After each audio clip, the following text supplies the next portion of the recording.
You give me something to do today. Yeah, watch that. Got you.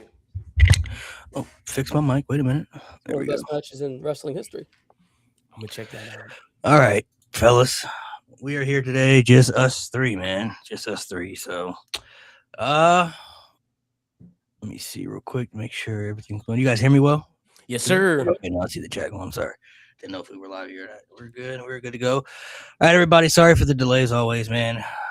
Trying to get things situated here. We're back here at No Name Wrestling Pod. Today it's just gonna be us three. Ryan coming on today as a guest last minute, thankfully. But no Mo's not on the pod today either. He was gonna be here, but got some things going on, so work and stuff. But no Nate, no Jay, no G. So hopefully they'll be back next week. Try to get the full squad here for you guys. But today we're just gonna be doing a little recap episode of the 2010s. Last week, if you watched, we did a recap episode of the 2000s, talking about the good and the bad. Today we're gonna do the 2010s era. This one, I don't know where this is gonna go because 2010s was very very hit or miss, man. Depending on the year, I guess you could say.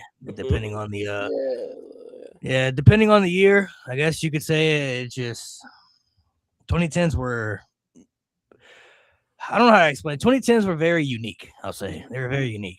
That's the PG era. That's the end of the ruthless aggression era, getting us into the PG era. So where it's like some of the remaining stuff of that ruthless aggression era hit, but once you get past 2015, that's when things start to really get weird, and we're going downhill towards 2019.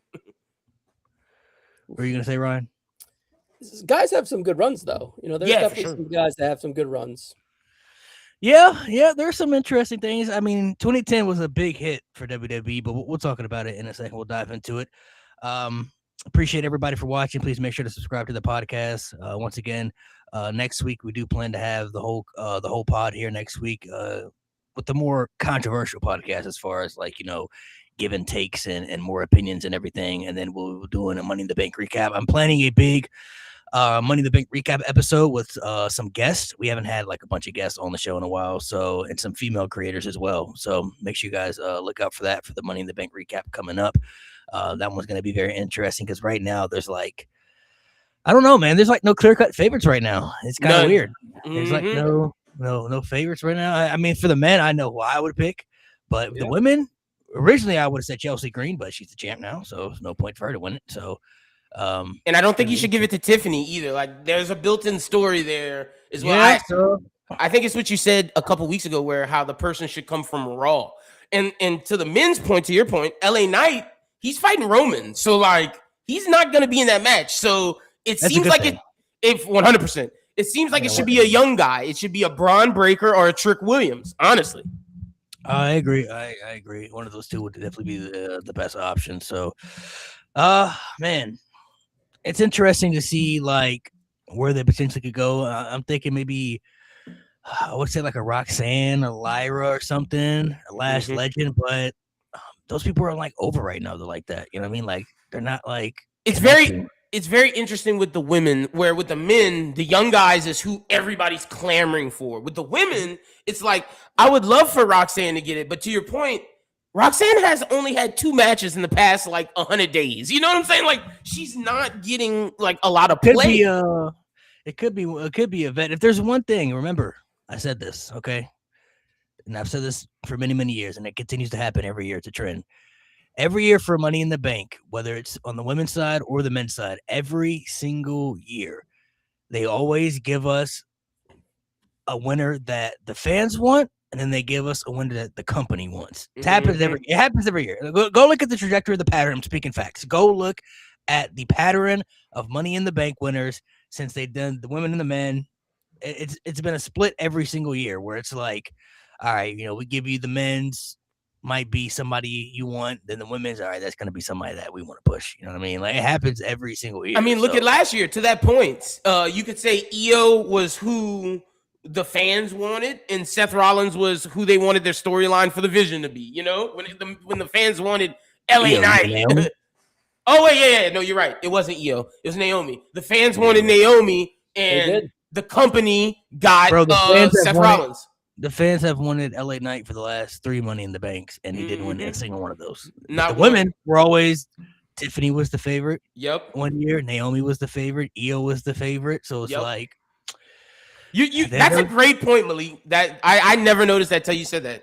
So this year it's going to be interesting because Chelsea Green would have been the favorite, I think, but she's the champ now. So I think people are kind of starting to get back on Braun's momentum just for the simple fact of how he's been used. You know, people are like, it's weird because at one point people said he was overrated, which is crazy to me.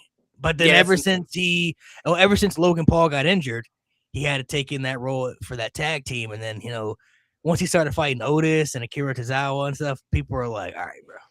What we doing with Breaker, man? I'm gonna be real. I never was what you said at first because I was always with you. I'm team Bron Breakker. I liked him, but I was on this pod saying he lost his aura, and I wasn't on last week because I had some shit. But I'm here to say his aura is back, bro. They gave the fact that they're doing that stuff with Oba.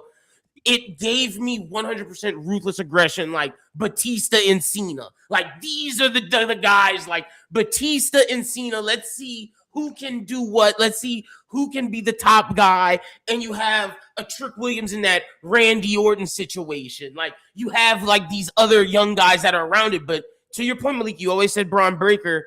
And I'm still behind Trick. But I can see what the company's doing.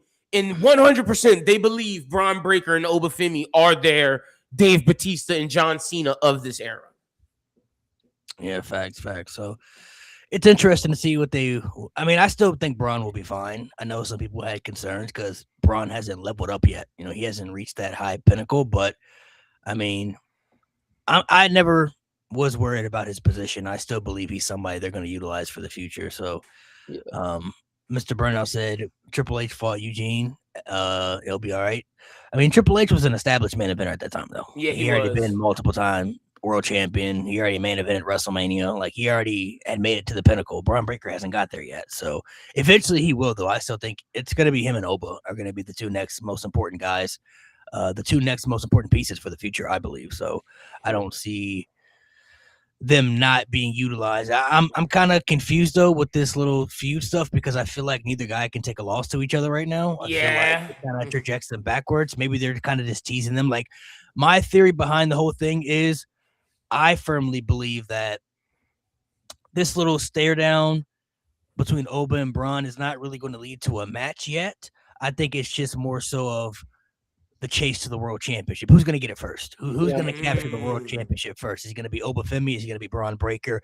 That's what I think the story is. They're telling between the two because Oba thinks he's the future. He's the guy. Bron doesn't like that. He's now becoming obsessed with the fact that people are buying into the fact that they think Oba is the future. And Bron's going to have to remind everybody, no. Well, Oba is going to be one guy, but I'm there too. So I think that's the story I see them telling is who chases the world title first. That's why I think Braun needs to win Money in the Bank. Oba still won King of the Ring. I'm still assuming he's going to get a title shot, even though he hasn't acknowledged it after SummerSlam. But I think if Braun wins Money in the Bank, that easily puts him in the position where he can cut in front of the line whenever he wants. He ain't got to wait for Oba to get the world title. Or if Oba were to capture the world title, he could take it from there's different aspects of they can tease of, I got Money in the Bank, I'm a threat. You know what I mean? Yeah. So it plays into your story of, him beating him to the finish line in a way. Yeah. Like who can get to the finish line first? So it just makes it hard because with Roman being champion, I like the jealousy part of it though. And can I add to your theory because I agree with you. I don't think they fight. And I 100% could see it being a race to the championship. I also feel like it's a course correction for Bron Breakker to make him be like, I'm doing this shit with the Vision, with Maxine and Theory. Like, no, like it's time to get the Vision back serious. And if he's gonna stay in the quote unquote Vision, I could see it being Bronson Reed coming back and him and Bron Breakker kicking them out, like all of the dead weight out, and like they're running back to that OG. We're killing, stacking bodies. And I agree. It should be 100%. And we could kick Bronson Reed out of all of this and just this makes Bron Breakker realize, no, I need to get back on my shit, and he proves it to Heyman somehow, not by fighting Oba. He has to. That's why do I think something else. They should do a segment. They should do a thing where they can't do it the way I envision it now because LA Knight's gonna fight Roman at Money in the Bank in New Orleans. But the way they should do it is they should do a segment where Braun's walking back, say he's all pissed off. Oba one-upped him again doing something. Oba did something to one-up him. He's walking backstage all pissed off, runs into Paul. They have a little interaction again, and then Paul kind of tells him, like, look, you want to prove that you're the future. You want to prove that you're a step ahead of Oba. There's a match coming up. You win that match. You ain't got to wait in line, but you know what I'm saying? Like, Money in the Bank would be that match. So you are the line. It's interesting to see what, you are the line, they do. 100%. I think Logan's going to be back soon. So when he comes back, they can take the tag title off of Braun, put it back to Logan, and then you have Logan in theory. Because Logan in theory more of a duo. You know what I mean? Like, they're more of a... They got more charisma. I mean, chemistry together. I like them together. They're more of a duo with Maxine. So Logan comes back. You don't have to have them lose title. Braun can just say, take this shit back. I don't, you know what I'm saying? Like, it's yours. And that's how they presented it too when he got hurt, right? And then, and you could have them, honestly, if Bronson Reed comes back, in that case, you can have them stay together. You don't have to break them up. You can have it to be like, nah. And if you want to break them up for just Paul Heyman, cool. But you could have it be like Braun Breaker's like, no, I'm taking control of this. I'm leading. And Paul could be like, that's what I've always wanted. Lead. Stop following. Before we dive into this 2010 stuff, a few more things we'll talk about here. Got to ask everybody's perspective here, man. Real question: how long is this bloodline gonna last, bro? Is it gonna go on forever? We got Solo back in there. Zilla Fatu just debuted in NXT. They got other members too outside of WWE still that aren't signed, but they do. Roman Reigns said this was forever. I think people legit thought maybe that was bullshit or thought like, okay, like he's just saying that, but nah, he was for real. This shit forever. I ain't gonna lie to you. I don't think this is gonna end anytime soon. Like, they are setting their family up for wealth. They're setting their family up for the future. Like, once this version of the bloodline is done, there's going to be other members who are going to be part of the future. You know what I mean? Now, I'm not saying it'll be to the level that Roman has brought it to, you know what I mean? But the whole concept of this bloodline was to set everything up for the future. Mm-hmm. That's exactly what they're doing. So I said last week that Solo was going back to the bloodline, and G was adamant that it was not going to happen. He was like, nah, it's not happening. I'm like, bro. Lynn was there too. I said, I was sad. He's going back, bro. Like, there's no way he's not going back to the group. Like, and eventually, don't expect Zilla to be down in NXT long, because he gonna be there too. It's gonna be all 6 of these niggas running the main roster. Now, my theory though is, I feel it's going to be kind of another bloodline warfare, but a little bit different. I think it's going to be the younger core of Solo, Jacob, and Zilla, kind of rebellious against the OGs, because it's not more so of they don't respect Roman, they don't acknowledge the family, but it's like they want to create their own path. They want to do their own thing. Yeah, they want to do their own thing. Like, why can't they put food on the table? Why can't they be at the head of the table? You know what I mean? Like, they're the future. So the OGs, Roman, Usos, they're pretty much attached at the hip. They grew up together. They're tied together, right? So it's like they're twined in with each other.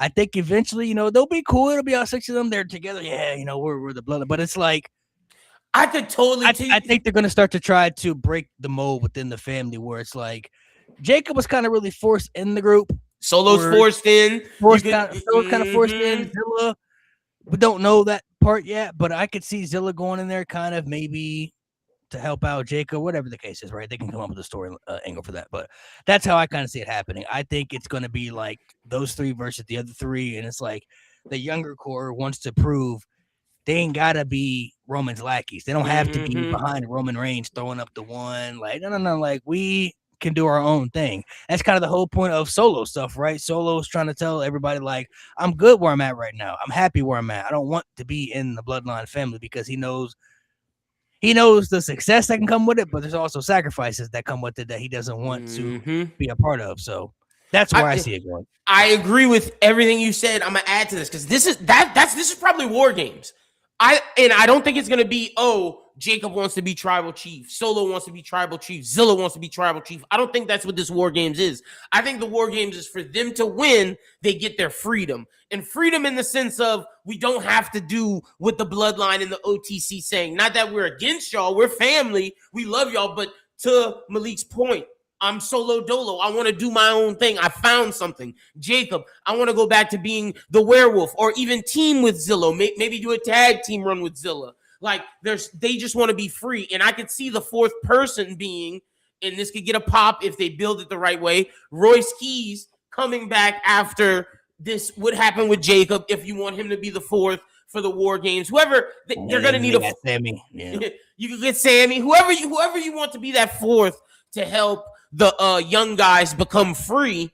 I think they're going to win. I think Roman's going to put him over. I think they're going to win. And that's how we get Solo to get his babyface run that everybody wants.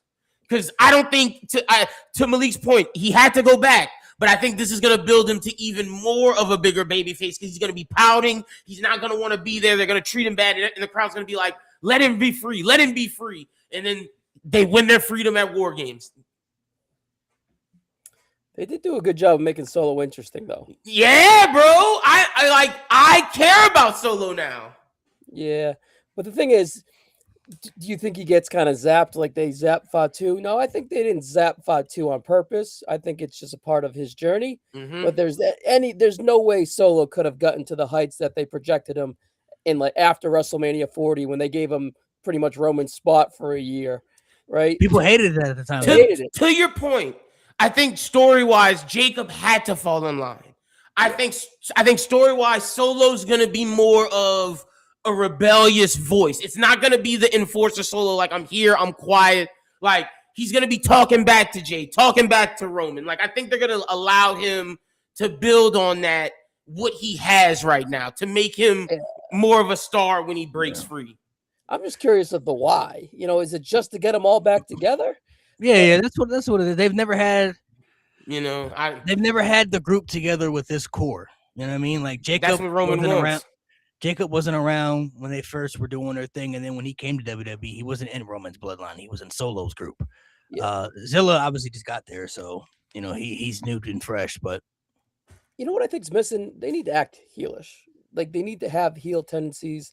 It's hard more often than they are having them, right? Like Roman low-key turned babyface for the Seth Rollins feud, right? Mm-hmm. See, it's hard with the WWE crowd because a WWE crowd will cheer dumb shit, like nonsense. Like, for example, with the Kevin Owens and CM Punk feud, Kevin Owens is in the right, but they're still chanting CM Punk. Like, they don't allow heels to be heels for certain people. I think they're missing heels, man. I think that there is some discontent, and they could get them to boo them. I just don't know why they don't. The only way they would be able to do it, they had to start cheating for Roman again. That's what I'm saying. Like, Roman's already created a set where he's been winning by himself. He's winning clean too. He's been every match has been pretty much clean since he's won it versus Punk. So it's like there's no reason to hate him. They're not beating people up backstage. Like they're not doing anything. And to your point, I agree. Ryan, I want him to be a heel. Roman isn't the same. He's not the same. That's another thing. Guy that he was years ago. Like if you go back and look at the last time when the Usos lost their little match at SummerSlam, he didn't yell at them like he didn't typically abuse. He was kind of just disappointed. Like, come on. That's a great point. After SummerSlam, I expected him to smack him around. He didn't even talk down on him. He was just like, yeah, y'all kind of disappointed me, but don't worry. LA Knight's my problem now. So he was still like, why is Solo not here?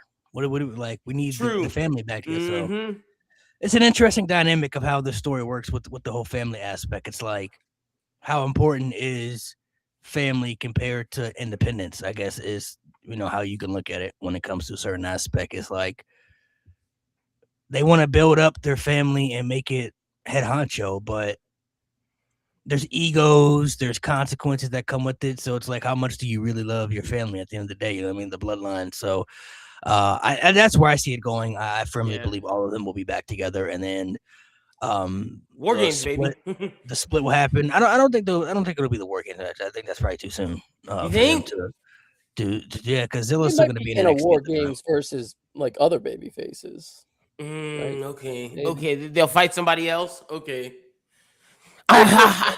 Either way, I think they'll be in it. You're right. Either they'll fight another team on Raw, or they'll fight another team. Hopefully, we get a little Civil War. Zilla gonna be in NXT at least till next year for sure. He'll probably get a full year, at least 6 months. Okay, he'll probably get a run with the title here and there, but it also makes things interesting for Mania. Cause I still believe it's Rock and Roman at Mania. I do too.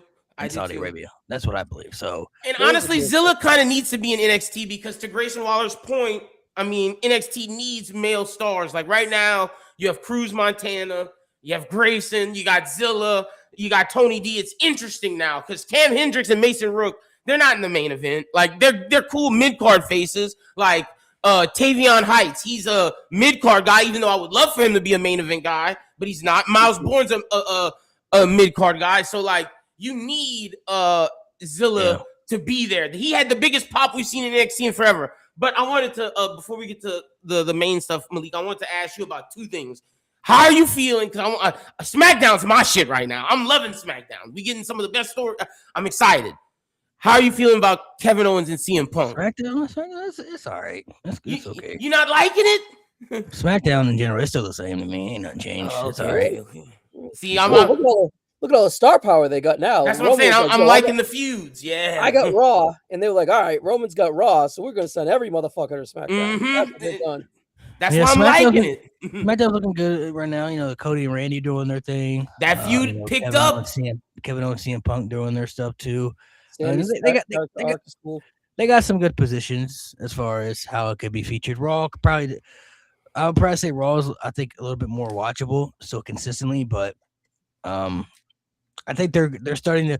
Things feel a little bit better after SummerSlam. They feel like they're headed to a right direction. So hopefully we can stay in that particular direction where it's like we don't have to backtrack anymore. We've had back-to-back good weeks, but the Kevin Owens and CM Punk feud, I'm excited that they're going into some of their past. It feels real, like the hatred. Yeah. Like we've had CM Punk kind of tell a similar story with Seth, with Roman, but with Kevin, it feels like, I know Seth and him had beef. It was documented, but like with Kevin, it's real hate though. Like you can feel it, you can see it. It's not manufactured. I feel like Seth at the end of the day liked CM Punk. Like I don't think Roman necessarily hates CM Punk in real life. I don't think Joe hates CM Punk.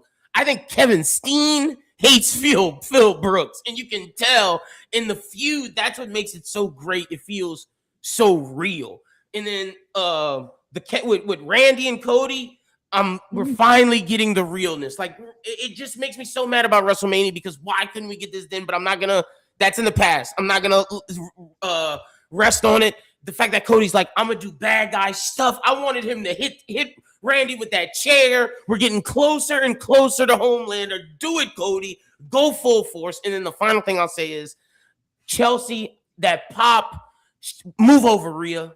We're good here. Chelsea Green is a star now, baby. That pop was brilliant. I loved it. Chelsea, come on, keep it going.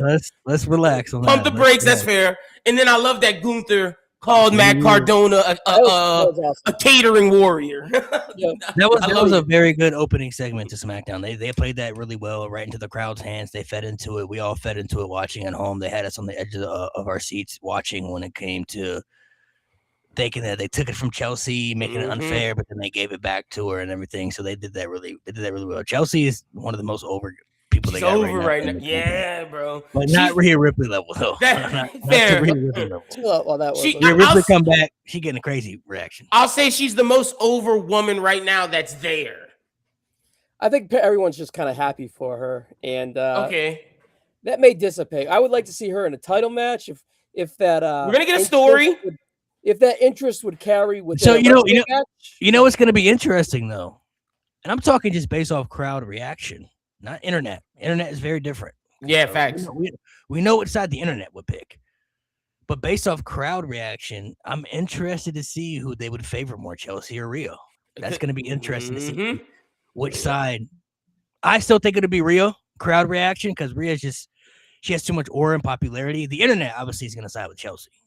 But that's a weird match to structure. Can you picture that match in your head, like babyface Rhea versus babyface Chelsea? What is that match? Well, it's kind of like Rhea can't be selling for Chelsea like that. No, Chelsea has to be the underdog, and yeah, it's underdog versus chosen one. I guess you tell it as an underdog, and see, I think the thing is with this.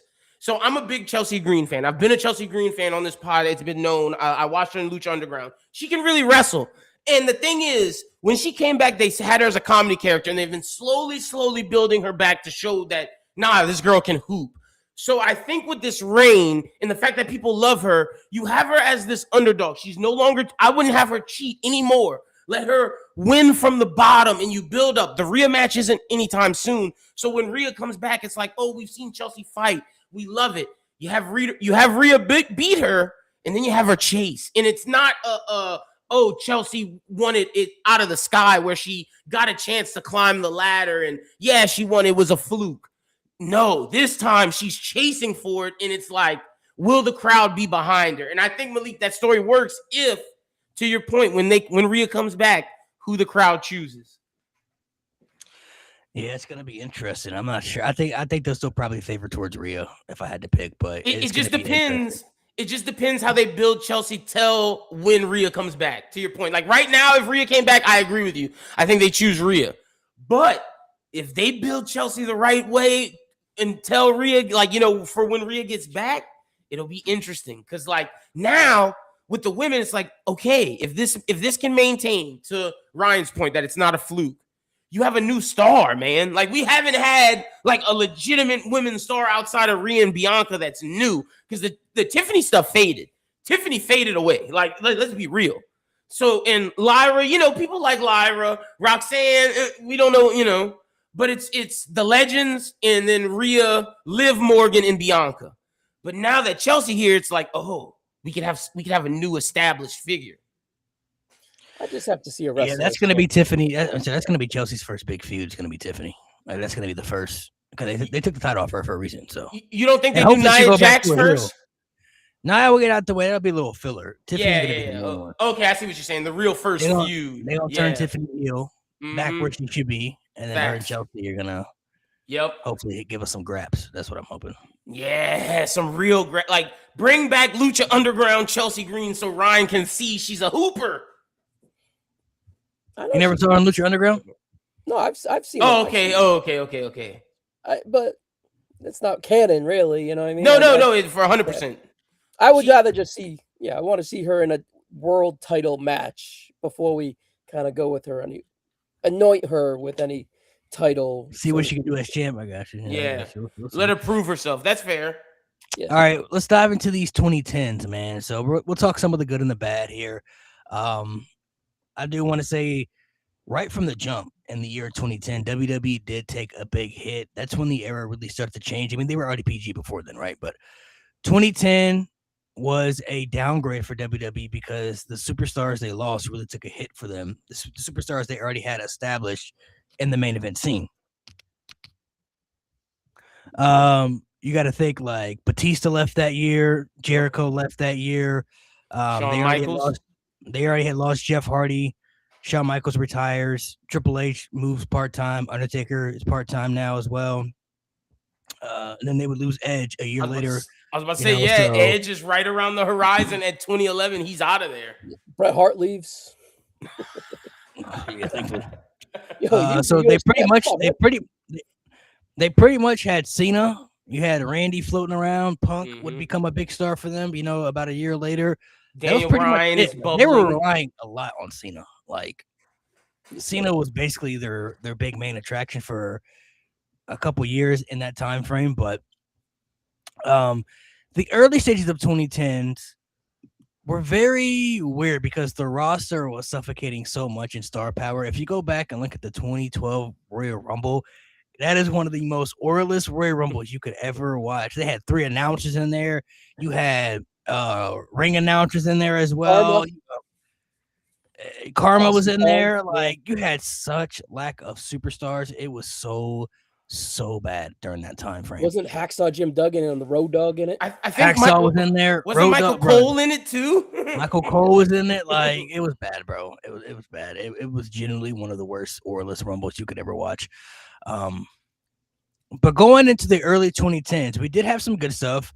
We had some bad stuff as well. But what were some of what were some of your guys' favorite things that happened during that time? Punk Cena Money in the Bank. Boom. And I have to say something that, I mean, Cody always mentions it, how this birthed a lot of the younger talent that we see today and how people aspire to this. But CM Punk's pipe bomb was in 2011. Like that started a lot of stuff. To Malik's point, he said the birth of CM Punk. We see the rise of the summer of Punk. That was one of the best moments. And I just think they messed that up though. They ruined it. It wasn't as good as his OG one, but they ruined it. What Punk did, I think, was some of the best parts of the early 2010s for me. I don't know how they firmly did this, but they literally ruined the summer of Punk. You had the hottest superstar in the company who was massively over, giving us one of the greatest promos we've ever seen cut. In real kayfabe, where we didn't know like a lot of the behind the scenes stuff. So like, oh, was he allowed to say that? Was he not allowed to say that? We didn't know at that time frame. Him versus Cena, that was a WrestleMania type build going into Money in the Bank. And then the match, the atmosphere, the environment was so special. The ending was great. Punk becomes champion. They kept him on TV for a little bit. They go crown this, I guess you could say, new interim champion where Cena becomes the guy after taking it from Rey Mysterio, right? Which people were mad about. But if we're really being honest, Rey Mysterio should have never been the WWE champion to begin with in the first place, because facts. The entire plan was to do Punk versus Cena, and if WWE knew the entire plan was to run that back, there was no point of making Rey Mysterio the champion. You should have just had John Cena win the title off the jump. So don't know why they did that in the first place. But Punk comes back, new theme, cult of personality and everything. It's like, okay, this is a little different. Hot. SummerSlam comes around. The match at SummerSlam was kind of underwhelming. That might be like the worst match they've ever had together, if I'm being honest. Kevin Nash comes back for some reason. He's there. That made me so upset. Del Rio cashes in the Money in the Bank and takes the title from CM Punk, only then to literally drop the title the next month to John Cena, the champion. Yes. And on that same night, CM Punk is losing to Triple H. It's like the hammer, bro. It's like the real sledgehammer was like bashed right into the coffin. Like, that was literally one of the craziest freaking shenanigans that was happening during that time. It made no sense. CM Punk was so over and so hot.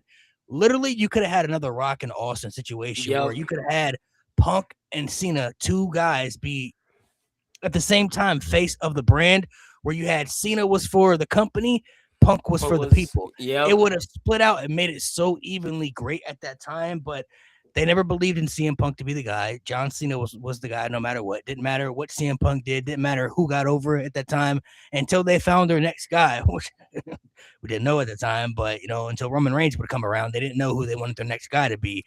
John Cena was the guy. Yeah. And for them to, even though Punk would win the title back, against Del Rio at Survivor Series and go on that crazy run, even in that earlier run as champion, it still didn't feel like important until he had turned heel.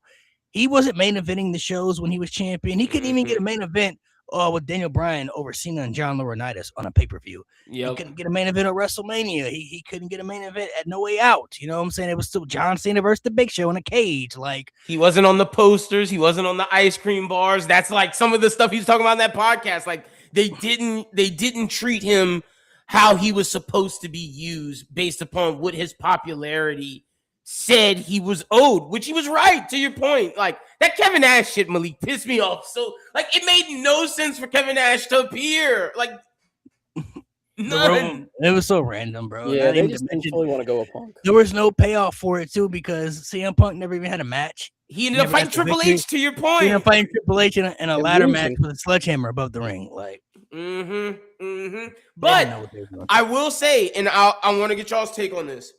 The CM Punk rise, lack of booking, and thus collapse. I would say that if that doesn't happen, I don't know if we get the yes movement, because fans were so fed up that they didn't get CM Punk the way they wanted. Thus we get yes movement in Daniel Bryan, which is another great thing of the 2010s. I mean, possibly you could say that. I don't know 100% if I would agree with that, but CM Punk leaving definitely helped traject WrestleMania 30 for Daniel Bryan for sure, but I don't know about I don't know about that one though. You think that's too much? Daniel's popularity would start to come a little later in the time, but it's crazy how if you look back, how they just utilized the Summer of Punk. It was an easy layup. You know what I mean? It was literally Dwayne Wade going for a wide open layup. You know what I'm saying? Yep. And then he would miss. Like that would never happen. You know what I mean? So it's like for them to literally underutilize that the way it was, it's so underwhelming and very disappointing to see how that turned out to be. But in hindsight, they did have some other good stuff going on at that time. Yeah. That was some stuff that was decent and okay, but we got to talk about the superstars that they were experimenting, pushing at that time frame. Guys like Miz was becoming WWE champion. Jack Swagger was getting world title pushes. Del Rio was getting the keys to the city, bro. They wanted him to be the next, Mexican aristocrat, bro. They wanted him to be the next Eddie Guerrero of, the Lucha Libre style or whatever, at that time, because Del Rio comes to the scene. He's winning the 40-man Royal Rumble. He wins Money in the Bank in that same year. He's WWE champion, world champion. Like, they were literally trying to tell us, hey, Del Rio is Vince wanted him to our next top guy in Arena Mexico. They wanted him to be their next top guy in the Hispanic community, and Del Rio never gave off those vibes, bro. He had a cool entrance, but he was never that guy, bro. Del Rio was never that type of guy. Neither was Jack Swagger. And at the time, The Miz would become a legend. First ballot Hall of Famer in 2010, 2011. This nigga was not WWE title material, bro. The WrestleMania 27 is one of the worst WrestleManias ever. And one of the big reasons is because the main event was John Cena versus The Miz. That was not a WrestleMania type main event, worthy feel or a type match. Miz going into that match was literally getting outshadowed by The Rock and John Cena, where he felt like the third most important person in that story. And he was the champion. He did not feel like a superstar compared to these other guys that they were putting him up against. It just, I respect them for trying something different. They had to because they lost a lot of superstars at that time, right? They lost a lot of their main event guys, but they're experimenting with the wrong talent. I felt like at that time, it just was not giving. It was not giving you belong in the main event status. Not at all, man. The Del Rio, Vince 100% believed that he was going to get them back into Arena Mexico. He believed that he was going to be his Latino prince that honestly WWE's been looking for since, for forever. And they finally potentially have him with a combination of Penta and Dom now. But back then, he put all his chips into Del Rio, and that shit pissed me off. I did not like it. Jack Swagger, yuck. And then The Miz was the best one of the three, but it's like, to your point, Miz should not have been main eventing WrestleMania. That's one of the worst main events ever. Like, there were people there for Vince to choose. He just chose the wrong people. There's CM Punk there. There's Daniel Bryan there. We could have went with some Chris Jericho stuff. The Shield debuts in 2012. Like, we do not need Jack Swagger, Del Rio, in The Miz. So sad to say. All right, how did you feel about that? Those people. They really haven't aged well, right? Those ages have bad. But you got guys Miz aged well though. Yeah, mind you, wasn't the Big Show a world champion around that time for a minute as well? Wasn't Kane the world champion around that time as a minute as well? Yeah, so it's like they were trying to fill some holes, get the belts on guys to transition to make these people. I don't know. It was just like a real talentless era. If you had guys like you had in the late era that we'll get into, they would have got pushes now. Hell, if they had LA Knight back then, motherfucker would have been a superstar. Bro, right? LA Knight in the 2010s would have killed 5-time world champion by now, bro. Yeah, and he wasn't developmental at that time. Even, he isn't who he is now, right? That is a good point. Look, LA Knight in the early 2010s would have thrived so much. Like this version of LA Knight, bro, he would have thrived so much. He'd have been Vince's guy, bro. He'd have been Vince's guy.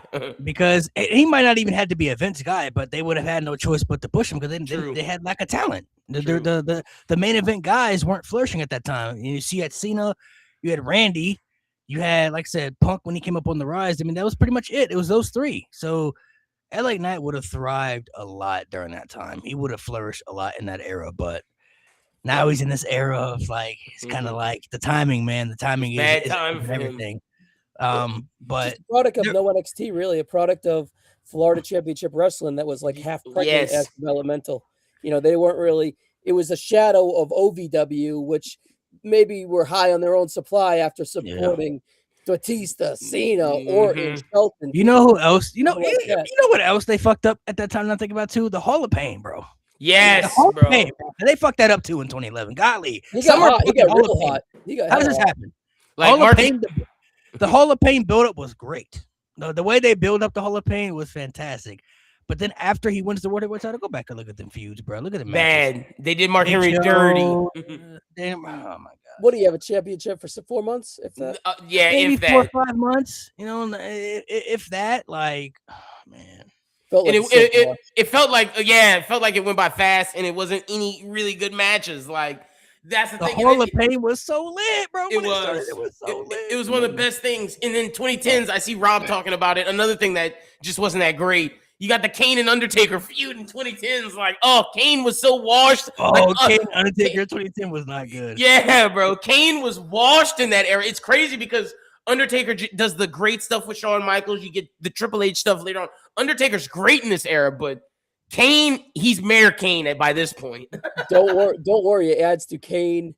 It leads to Kane versus Edge. That shit was worse.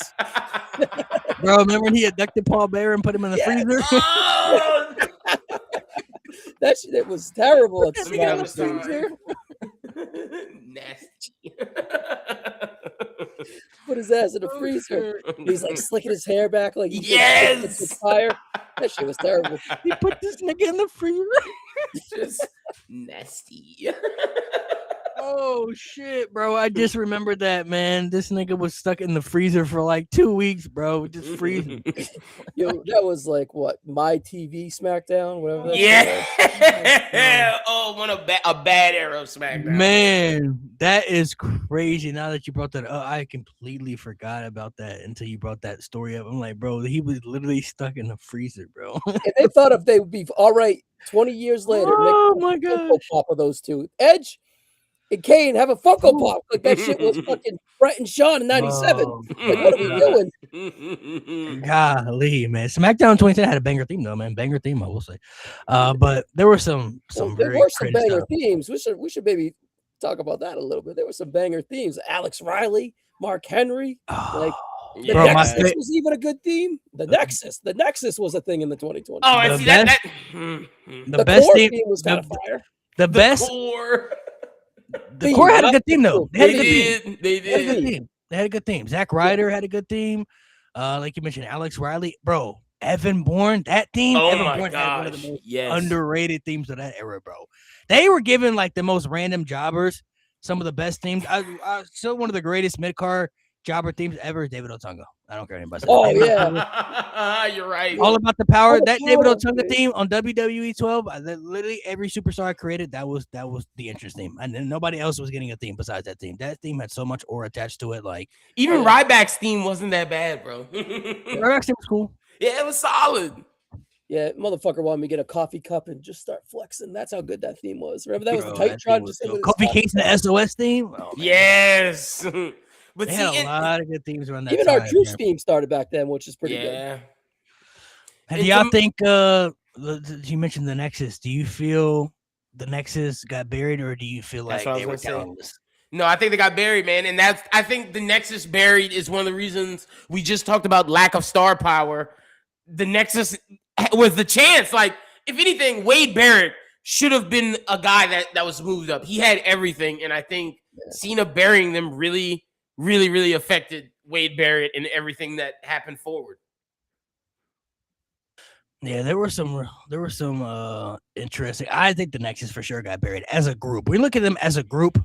Individually, talent-wise, sure, a lot of those guys wouldn't have flourished, but as a group, bro, for 2 or 3 months, they were the hottest act they had in the company, bro. It was different. They needed something at that time like that. It was a smart angle. It's just, I think that they didn't really trust any of them, really. In retrospect, you could Slater, Gabriel, Ryback, and friggin' Skip Sheffield. Like that's what I'm saying. Wade Barrett was the one, but like if you and Jericho and Edge say it, like they should have at least let him beat Cena. Like you don't have like to what Malik and Ryan are saying. Not everybody in that group was going to be good, but if the fact that you couldn't get at least Wade Barrett out of it to be a star, that's a problem.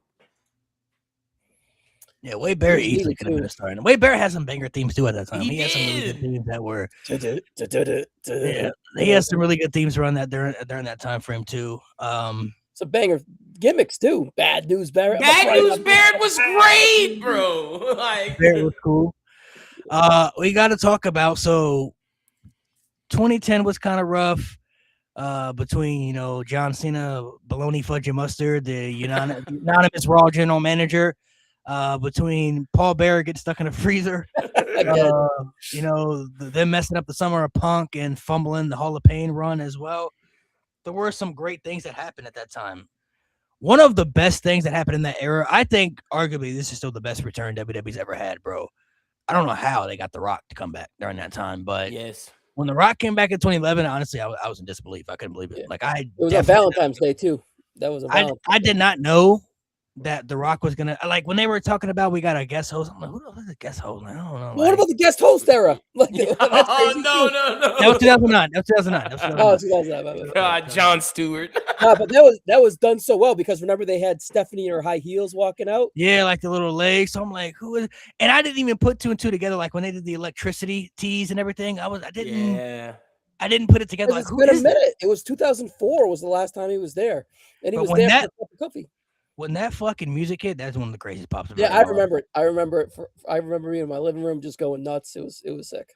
Like I wish streaming and stuff would have been a time at that time because when I watched that live, I literally thought I was gonna pass out. I couldn't believe it. I couldn't believe what I was seeing. And instantly what made it even so special, before he even cut a promo, before he even did anything, what made it so special is when he instantly came out, we all immediately thought Rock Cena, bro. That's what it's gonna be. That's got to be it. It was so needed from a star power standpoint. Yeah, Rock's that's the first thing I thought about. Rock Cena, we're getting it. It has to happen. And what makes it even crazier, the very next week we got that epic Undertaker Triple H return stare down. That happened the next week after The Rock comes back. Undertaker comes back. We knew he was returning.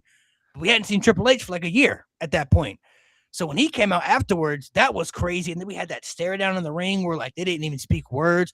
They're looking at the WrestleMania 27 logo. That was some of the good stuff we got during that time frame, I will say. And then the week after that, we got Michael Cole and Jerry Lawler stare down. You get three good things. Vince got to give you one bad.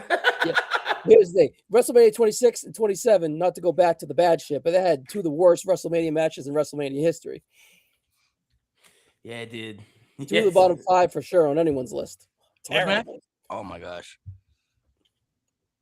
But no, the John Cena Rock thing was that was one of those moments where, because at that point I'm in high school, wrestling is kind of not in the forefront of my life, but when you have John Cena and The Rock, that instantly made all of me and my friends be like, oh no, we're watching Monday Night Raw. We're watching this build. It was incredible.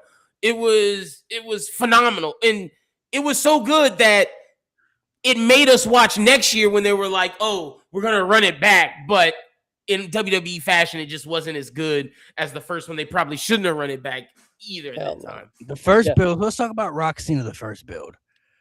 This might be a hot take. The build in the match, I still think that's the top 10 WrestleMania main event of all time. I don't know if we'll ever. It felt massive. It was legendary, bro. They did a good job building that up and that night and leading in. It really showed that John Cena can fucking go. You have your notes on your hand promo, bro? Nah, that Rock, you could see he was visibly upset. Visibly, nah, bro. That made it so real. And then the John Cena getting a Fruity Pebbles deal out of it because Rock was making fun of all of his colorful clothes. John Cena showed he could hoop in this with this build. That's a true. The first time he showed coolness in a while. Yeah, he was a badass in this.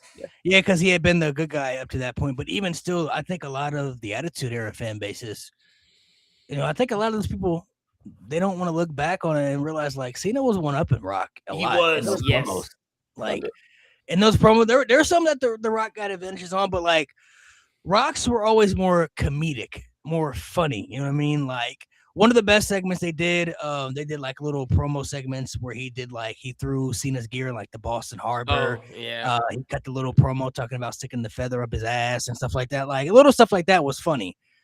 But Cena was like more like cutthroat, like taking jabs. You know what I mean? Like when he called a man out for having the promo down on his wrist, like that is like that's crazy. That's a different level of ballsy where it's like, oh shit, like Cena was like, I'm not here for the jokes. Like, I'm not here for the jokes. I'm here to show, like, people want to say who's the best. And like you got to think at Cena's mind frame. Everybody always says Austin, Rock, they're the best talkers. Like, they had the best era. And everybody always says, oh, John Cena was these kids, Super Cena. Like, nah, this was his opportunity to show I'm better than these niggas. Like, I'm better than The Rock at talking. I'm the best wrestler. And to Malik's point, like, Rock had to stop telling all them little goofy jokes. Like, silly stuff. Once Cena brought out the promo on your wrist, he was like, oh, we're going there. And, like, this was the first time you could say social media and Twitter was really heavily used in a feud. Like, they were tweeting at each other. And that wasn't like that was very new at that time. Like, I remember being in high school and like being new to Twitter, and like I was like, whoa, is this real? Is Rock really arguing with John Cena on Twitter right now? And it was like a real thing that added so much to that. Yep.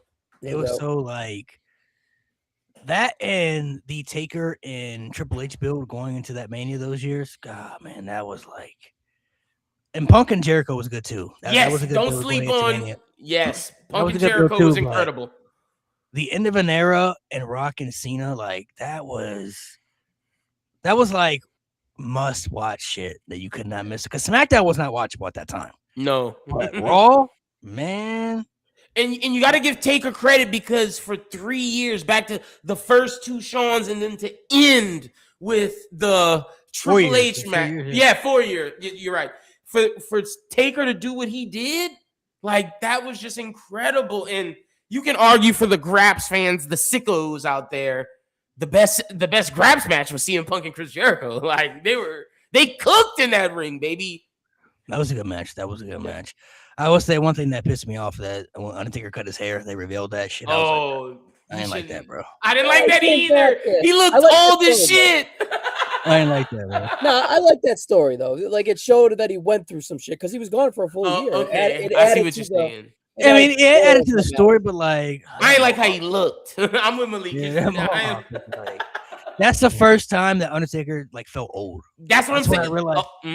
That's when I like. I mean, he was already kind of getting older, but like before then, he still looked like the Undertaker, though. You know what I mean? Like he didn't. It kind of changed the mystique, because even when he was the American Badass, he still looked like bro. Taker, I know you remember in them 2010s, like he had the mohawk. And then he would start to come back year by year with his hair growing out, and it just, oh man, when he was starting to grow the hair out again, it was looking like the mohawk did it, bro. When he had that mohawk, I was like, oh no, Taker, don't do that, dog. Don't do that. Mohawk was not it, bro. The mohawk was nasty. The mohawk was not it, bro. I was not feeling that mohawk at all, man. I was like, oh, this is an old man. This is not the dead man anymore. But to be fair though, he was still having some very great matches during that time. So is that the best Undertaker era? Let's talk about that, because I think that's a very good. This is a very 2000. Good 2000s. Okay. 02, 03. Okay. Would this be? I'll say the 2000, from 2000 to 2009. Let me ask then: is it a fair assessment if we're gonna say the Ruthless Aggression 02 era is the best Undertaker? Is it fair to say this is the second best Undertaker era? Well, and I'm coming to you, Ryan, because the 90s with like the attitude and everything leading up to that with New Generation Taker, even his Mania matches were trash back then. But like a lot of his matches were trash back then. To be true. Yeah, wise, like 90, like Ministry Undertaker is kind of up there for being. But match wise, this might be the second best Undertaker behind that 2000s run. Yeah, he had a good stretch, but he's an older guy wrestling one time every year. He can train, save his body. He ain't on the road every day. He can go out there and deliver bangers. So its benefit as well. But 02, 03 Taker, and then again later on with like 08 Taker, Okay. 07 Taker was nuts. Yeah. I would say that the 2000 for sure. 2010's Taker was washed. It got to a point. I hope Mo ain't listening, but Taker's a little bit overrated in my opinion. Sorry, Mo. Sorry. What? Yeah. Overrated in what way? How? In which way? Yeah. Like he's got this mystique, this substance-wise. He's got like the substance. There's so many dead years in there, man. Like, come on, he faced himself at a SummerSlam. To your point earlier, the like 90. The beginning was at bad. At the time, they didn't have any challengers. Though the mid-90s was terrible. Yeah, like the beginning was bad. 93 to Mankind in 96 is just so empty. It's just so empty. The moment Mankind comes into the WWE, it changes Taker's life. It changes everything for him.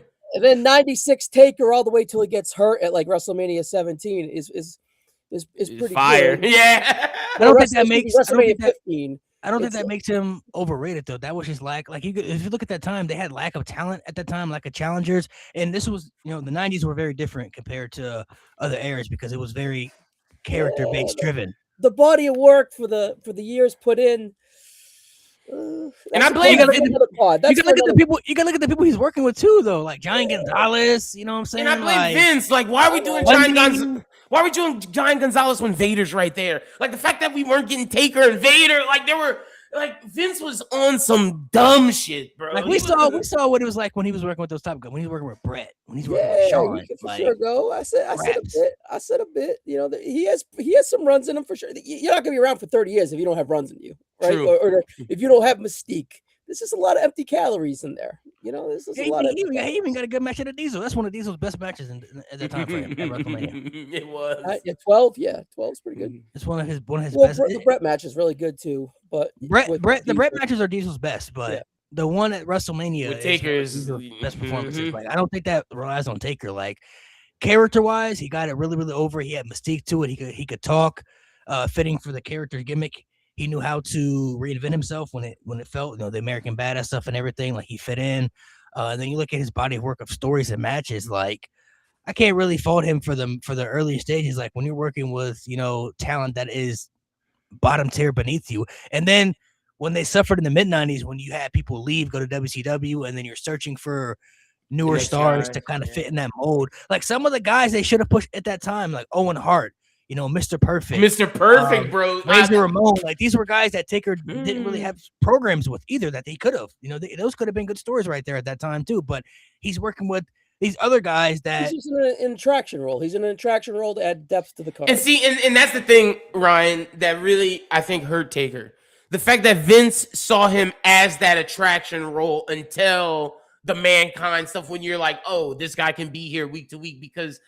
I don't know if Vince thought that people, because he's this dead man character, that we have to only use him sparingly. But once we get to Attitude Era, it's like, oh no, we can have this guy here all the time.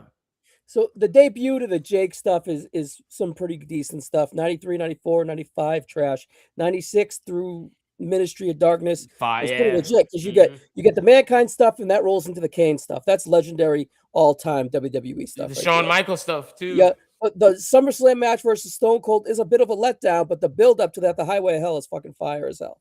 Right.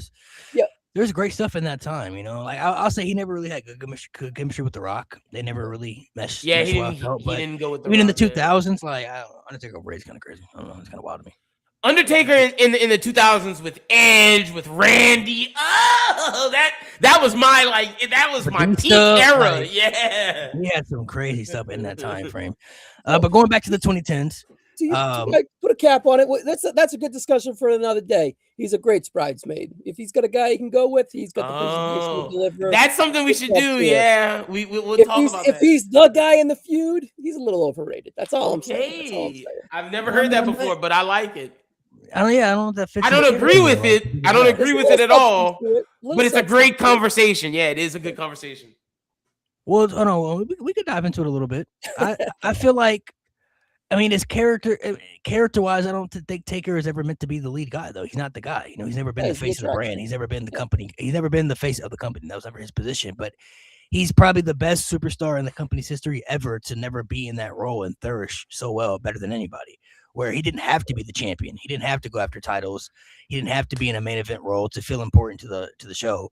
You know, there were certain times when Undertaker stuff felt bigger than the main event stuff, especially when the streak became established. The streak matches at one point felt bigger than sometimes the world title matches at WrestleMania or the main event spot if he wasn't in that spot. So I mean, if you look at all his high profile stuff, everybody's got to be in there with the right talent to be able to mesh well. I mean, nobody can work with Giant Gonzalez and expect it to be a 10 out of 10 great banger of, you know, an accomplishment that we're going to look back and say, man, that was good shit right there. You know what I mean? Like everything that Taker has done with Shawn, Triple H, stuff with Batista, Brock, you know, Kurt Angle, you know, Austin, a bit of that stuff, CM Punk, you know, you could throw that in there as well.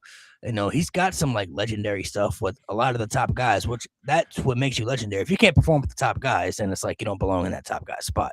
No, there's a little respect aura to him for sure. I'm not putting him down. I'm just saying he's at the back end of the top 10, not at the top tier of the top 10. I see. I got him in the middle of the top 10.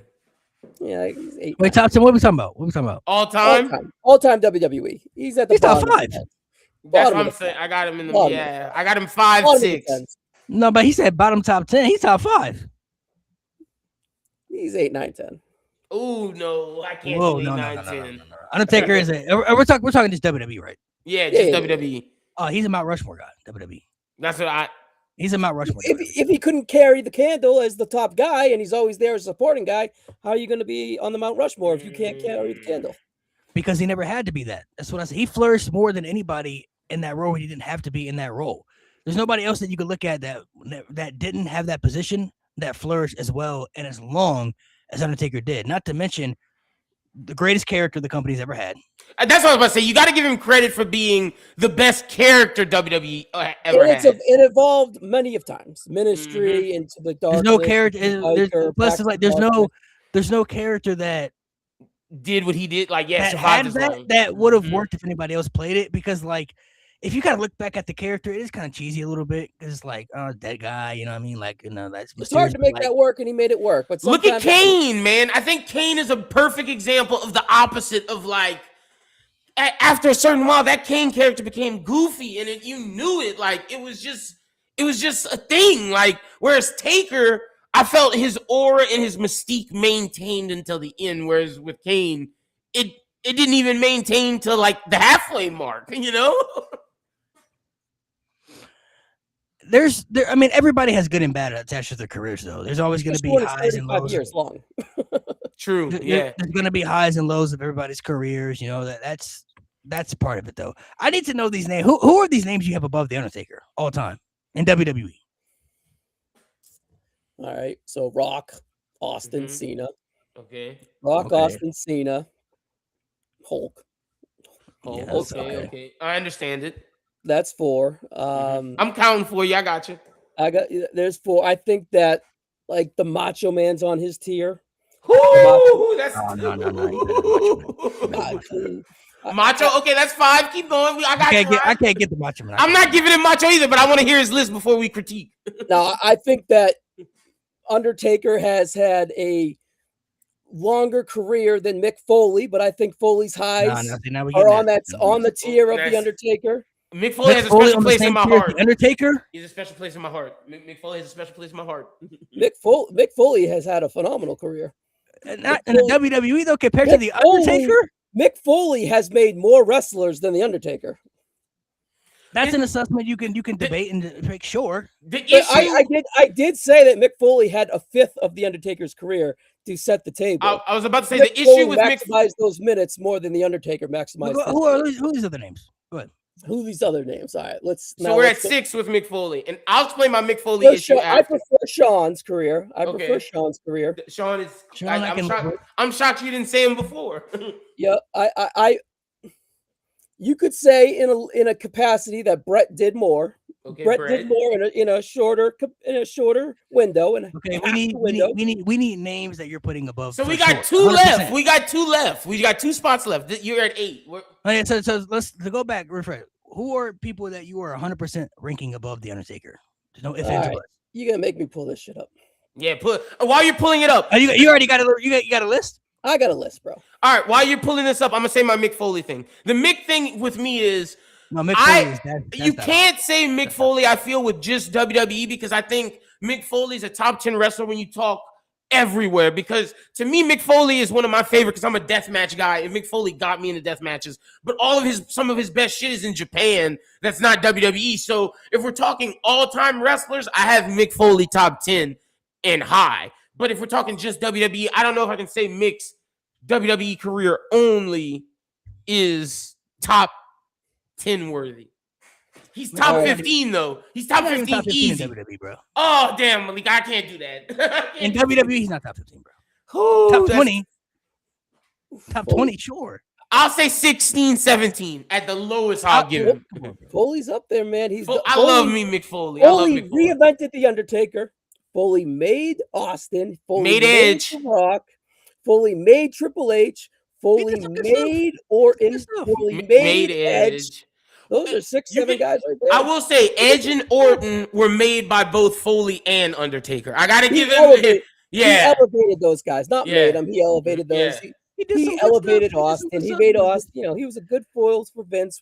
There's people who have had a bigger impact and just better body of work of a career. You know, Mick Foley's career was never, unfortunately, long that it needed to be either. You know, due to injuries and stuff. But and he's a career that it should have never been. When he got hired, Jim Ross said, begged Vince. All right, we'll hire him just so you can be disappointed. I would think Austin. I would give that more to Brett. I think Brett's kind of what put. Okay, he helped maintain Austin. Ooh, Pablo, I like this. Pablo, Foley versus Triple H at Rumble, better than any Taker match. I can't say better than any Taker match because of the stuff with Shawn and the stuff with Triple H. Those matches down the line. Triple H? No, I can't say that. But Foley Triple H is incredible. It's one of my favorite Attitude Era matches. Great match. Mm-hmm. The Rumble match is incredible. Oh, that's the one. The Rumble match. That's the one I'm talking about. And that's a match that elevated Triple H to being like a proven tough guy. That made him be the game. That was his tough guy match. That was his tough guy match. He accomplished it. That match was incredible, What's his list, man? What's his list, bro? All right, let's get the list. All right, so you can make a case for Roman Reigns. You could easily make a case for Roman Reigns. So the 10 name, the 10 name. Who we starting with? So we got Austin, Hogan, Cena, Michaels, Rock, Roman. What's that? That's 6. That's not 7. Say it again. Austin, Rock, Hogan, Cena, Michaels, Roman. Did I say Rock?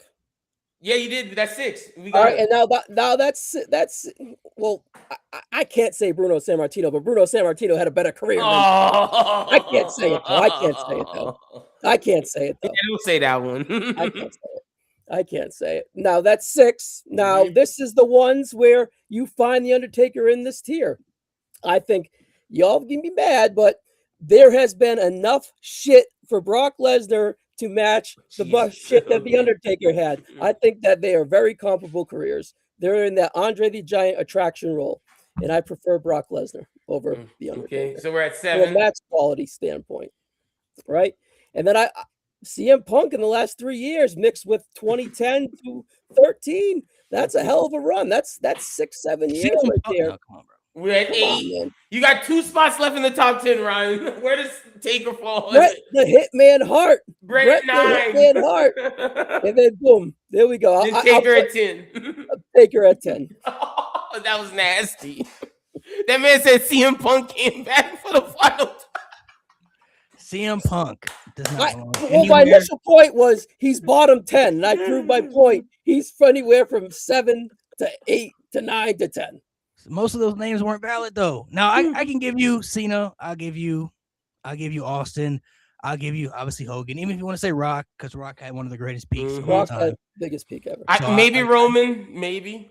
Roman's had one of the greatest peaks ever, but we talking about lows too. He mentioned lows. Yeah, lows. Oh yeah. Wait, you can't. Roman Reigns wait. Yeah, you brought up. Wait. You talked about empty calories for Taker. Roman is empty. That's a salmonella. That's not just empty calories. That's a food infection. Those guys are like holy shit. That's Roman Reigns has had one of the greatest peaks ever, but his lows are way lower than Undertaker's. Bro, that's blue contacts. I didn't think Sean's above him. We're at 7. We're at 7. Sean, I if you want to say Sean, I can understand. Yeah, that. I can get down with Sean. There's an argument for that. I'm not gonna say that's crazy. Shawn Michaels is understandable, so I won't say that's insane. Best wrestler, best in-ring wrestler of all time, bro. Like, right. So if you want to say Sean, sure, fine. Sean, I got him in that, Sean is great, but there's you don't like you some Taker. I see it, right? There's no way I'm putting Brock Lesnar over him. There's no way I'm putting Mick Foley over him. I'd rather watch a Brock Lesnar match. There's no way. Well, you being serious? Like you really rather watch a Brock Lesnar match than take a match? Hell no. Taker, 07 Taker. Because with Brock Lesnar, bro, you never know what you're gonna get, bro. Some of his matches could be really good, and the next match could be 2 minutes terrible. Yeah. Same with Taker back in the day. Back in the day, yeah, but he's working with bottom tier talent. Brock Lesnar can work with top tier talent, and have top tier bottom match. Yeah, 2 minute bad matches with him and Samoa Joe, bro. That wasn't a good match. That could have been a great match. Braun Strowman could have been a great match. The stuff with, oh yeah, Malik's a Braun Strowman defender for many years. His stuff with Roman Reigns, many years with Roman Reigns. They had maybe 2 good matches out of that feud in a 10-year span, you could say. So some of those matches ain't hit or miss. Like them early stages of Brock's career, sure. You look at the Ruthless Aggression era, Brock Lesnar, and then promos too, man. Brock Lesnar, Taker could talk. Taker could tell some stories. Yeah, there's some nasty names in there. I'm just saying there's some empty calories there. That's fair. That's your opinion. I'm glad we had this. This is a great conversation. I don't see how it's similar though. Undertaker's careers are just flourished better. Like the lows were low for Taker, but if we're looking at his highs are it's one of the. I didn't say he wasn't top 20. I said he was top 10. Right. But I'm saying the people you're named the highs. You got to pick it apart a little bit. That's it. The people that you named. They don't have the highs that Taker had though. That's what I'm saying. Like they didn't have those type of highs. When I'm talking like peak stories, like legendary feuds and matches that like revolutionized or like that get talked about, still to this day, like, oh, those are some of the greatest feuds and matches a part of the company's history, like Undertaker Kane, Undertaker Triple H, things that like built and helped revolutionize, the entire industry. Some of these names that you named, I can understand. You know what I'm saying? Like, if you want to put Roman and Rock in those conversations, because those guys had peaks that Undertaker never had. So that is a debate that I can understand. Y'all sleeping on Savage a little bit too much. I would have Savage. I know I'm an old head. I would have Savage. Randy Savage. Randy's great, but you want to talk about a bridesmaid. Career-wise, we're talking about career. He never had an Undertaker career, bro. Like that was he was only around for 10 years. He was always the bridesmaid. So much longevity there. Yeah, that's what I'm saying. But we're talking a career though. He never had. You can't compare Macho Man's career to Undertaker's WWE like career. The Mega Powers is a top 3 storyline of all time in the company. That's a great story. True.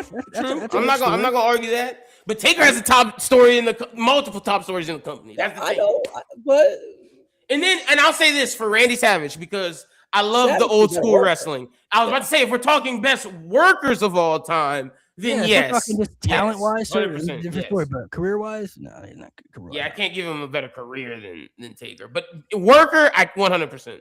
But I'm just saying empty. Little empty calories. To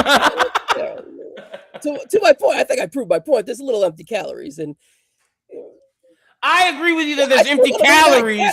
I'm not bad. It's not bad, boys. 8, 9, 10 is pretty fucking good. I agree with you that there's empty calories, but I don't agree with you that he's not at least top 6. That's okay. But so we said there's 35 years of Taker, and there's 5 years that we've mentioned of being all time. That's bad. Yeah. 5 years all time. The whole 2000s was peak for Taker. The entire run. 2000 to 2009. Yeah, I'm a Ruthless Aggression kid. I love the Ruthless Aggression Taker. 2000s was the American Badass stuff was good, and then you look, especially in stuff from the Ruthless Aggression era. He had it was like hardcore champion in 2001. What are we talking about? But it was still great. 02, 03, 07, 08, and then I'll give you 05 was a great year too. 98, 98, 91, 99's ass. You gotta go 96. 96. I give you 2000s. 04 was kind of because bad. Yeah, 04 was the bad year. The Orton year was I'll give you the Orton years. All right, so we're talking 7 years out of 35. All right.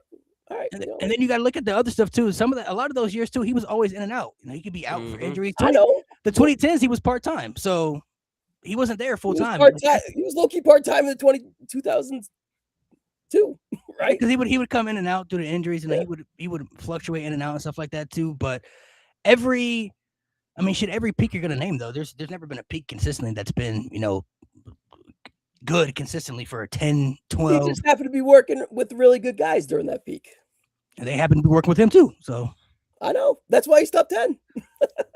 it goes both ways, I mean, Undertaker's best stuff is with a lot of the top guys, but a lot of the top guy stuff is also with the Undertaker too. So it goes hand in hand in both ways, like Undertaker's greatest years are 2000s, and that's some of the peak stuff. But there's maybe between 2000 and 2009, there's probably maybe 2 years in that time you could point out that maybe were like some years that were like, oh, that year might not have been a good year. 04 I can give you because that year he just came back as a dead man.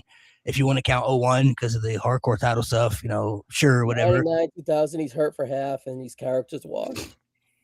But I would say majority of them 2000s, like Undertaker's giving, and the night, like towards the late 90s, middle 90s, like we're talking like some of the, and then the early 2010s too, before like 2010 to 2015, and that time, like that 5-year stretch, like even though he was part-time, but like the WrestleMania matches, he was still having the best matches at WrestleMania majority of that time frame. So after 2015 is when it really got bad, but that's when he started to get older. And yeah, but that shouldn't really count. Like, that's like that Cena match don't count. But like Malik said, 2010 to 2015, I don't see him missing now. 2010, 2015 was once a year. We can't. It was peak though. If he comes once a year, he's an attraction. Yeah, it was he could come once a year and it could still be terrible. Those matches still could have been bad. I'll give you 50-50, 90 to 2010, 50-50. 50-50 split. Good, bad. I like what James said 96, 97, 98, 01, 2, 3, 5, 6, 7, 8, 9, 10, 11, 12, 13, 15. I'm not mad at that list. I like all them Taker years. Those are all good years. Yeah. Good or good match. If some of those are part-time. So either good years or very elite matches. Good matches, yeah. In that time frame. Yeah. By far. He's set up to there. He's over, right? Like, yeah. He's over. I'm not saying he's top 50. He's top 10. Top. Bottom 10 is 8, 7. Bottom 10, that's what I'm saying. Bottom 10 is crazy. I'm okay with 4, 5, 6. 4, 5, 6 is cool. Who are you putting over Taker, Lynn? Okay, I'm going Austin, Rock. So that's 1, 2. I go Shawn Michaels because I love Shawn Michaels. 1, 2, 3. Cena, and then this is where I get into I gotta say, just to be unbiased and because we try to be we're credible here. Hulk Hogan at 5. I cannot deny what he did, and then I go Taker at 6. That's why I said I put him at 6. Okay. But if I don't want to do Hulk Hogan, I'm putting Taker at 5. Like that's simple. Like to me, like my personal, like I said, Austin 1, Rock, Cena, Shawn Michaels, Undertaker 5, right there. Excluding Hogan. Yeah, excluding Hogan. Yeah, and if Hogan's in, Hogan's at 5, and then you put Taker at 6. That's interesting. Where do you go? I would say Hogan, Austin, Cena, and Taker. That's my Mount Rushmore. 4. Gotcha. That's my Rushmore right there. Gotcha. I'm not mad at that. 5. 5 could fluctuate. It could be Shawn. It could be Rock. I think Roman wrestler than WWE wrestler than the Undertaker. I don't care. Who? You said The Rock. The Rock's better. The Rock's had a greater peak, but he's not better than Undertaker. I know. I stand on business with that. Rock's had a better peak. So if you want to do peak wise, sure, his peak is one of the top 3 greatest peaks probably the company's ever had. You could say for sure, but career wise, I would still take the Undertaker. Career wise, 5 times over The Rock. Mm-hmm. Yeah, that's what just WWE. Yeah, because you got to take Taker's career over Rock. The only reason the only WWE guys, Rock and Taker. Yeah, true. You ain't taking mean Mark Callis. Yeah, the only reason I wouldn't put him over Austin either is just for the simple fact that Austin's peak that changed WWE wrestling. Yeah, Austin's incredible. Like you can't. Austin's the biggest draw ever. Well, you say that about Austin, you can say about Hulk. I know he ain't like. No, I put Hulk on the list. I said if I put Hulk Hogan. I put Hulk on the list. Yeah, no, 100%. Yeah, the big four. Hulk, Cena, Austin, yeah. The Rock, and then I would prefer Shawn. I prefer Randy, and I know it's Randy. Not Orton. Savage. Oh, Savage. Okay, I was about to say. I was like, whoa. Either Randy. It don't matter which Randy. Savage, Orton. I just think Taker's closer to Foley, Kurt, and those. I agree with you about Shawn though, because I love me some Shawn Michaels. And in the comments, he's just way too consistent. Let me go to the comments. You can't put Ric Flair on a top WWE list. I'm sorry, you can't do it. Ric Flair's WWE. If you're talking 1 year, his 92 is phenomenal, but yeah, it's only 1 year. Yeah, you can't Ric Flair can't be on a top WWE list. Yeah, all time WWE list, Ric Flair don't belong on a WWE anything. His best years were never in WWE. I don't even know if you could put Kurt Angle on a top WWE list, top 10. He spent more time in TNA. Yeah, I was gonna say he has a great run in WWE. Kurt did have a good little run in WWE though. But his TNA shit is what made him that. TNA run was pretty good. Yeah. Foley or Angle, better run WWE. Ooh, no, Mick Foley. Mick Foley in WWE. Got to. I'm saying Kurt Angle. Ooh. That's all preference. Story versus Kurt Angle got the best rookie year ever. He got better matches.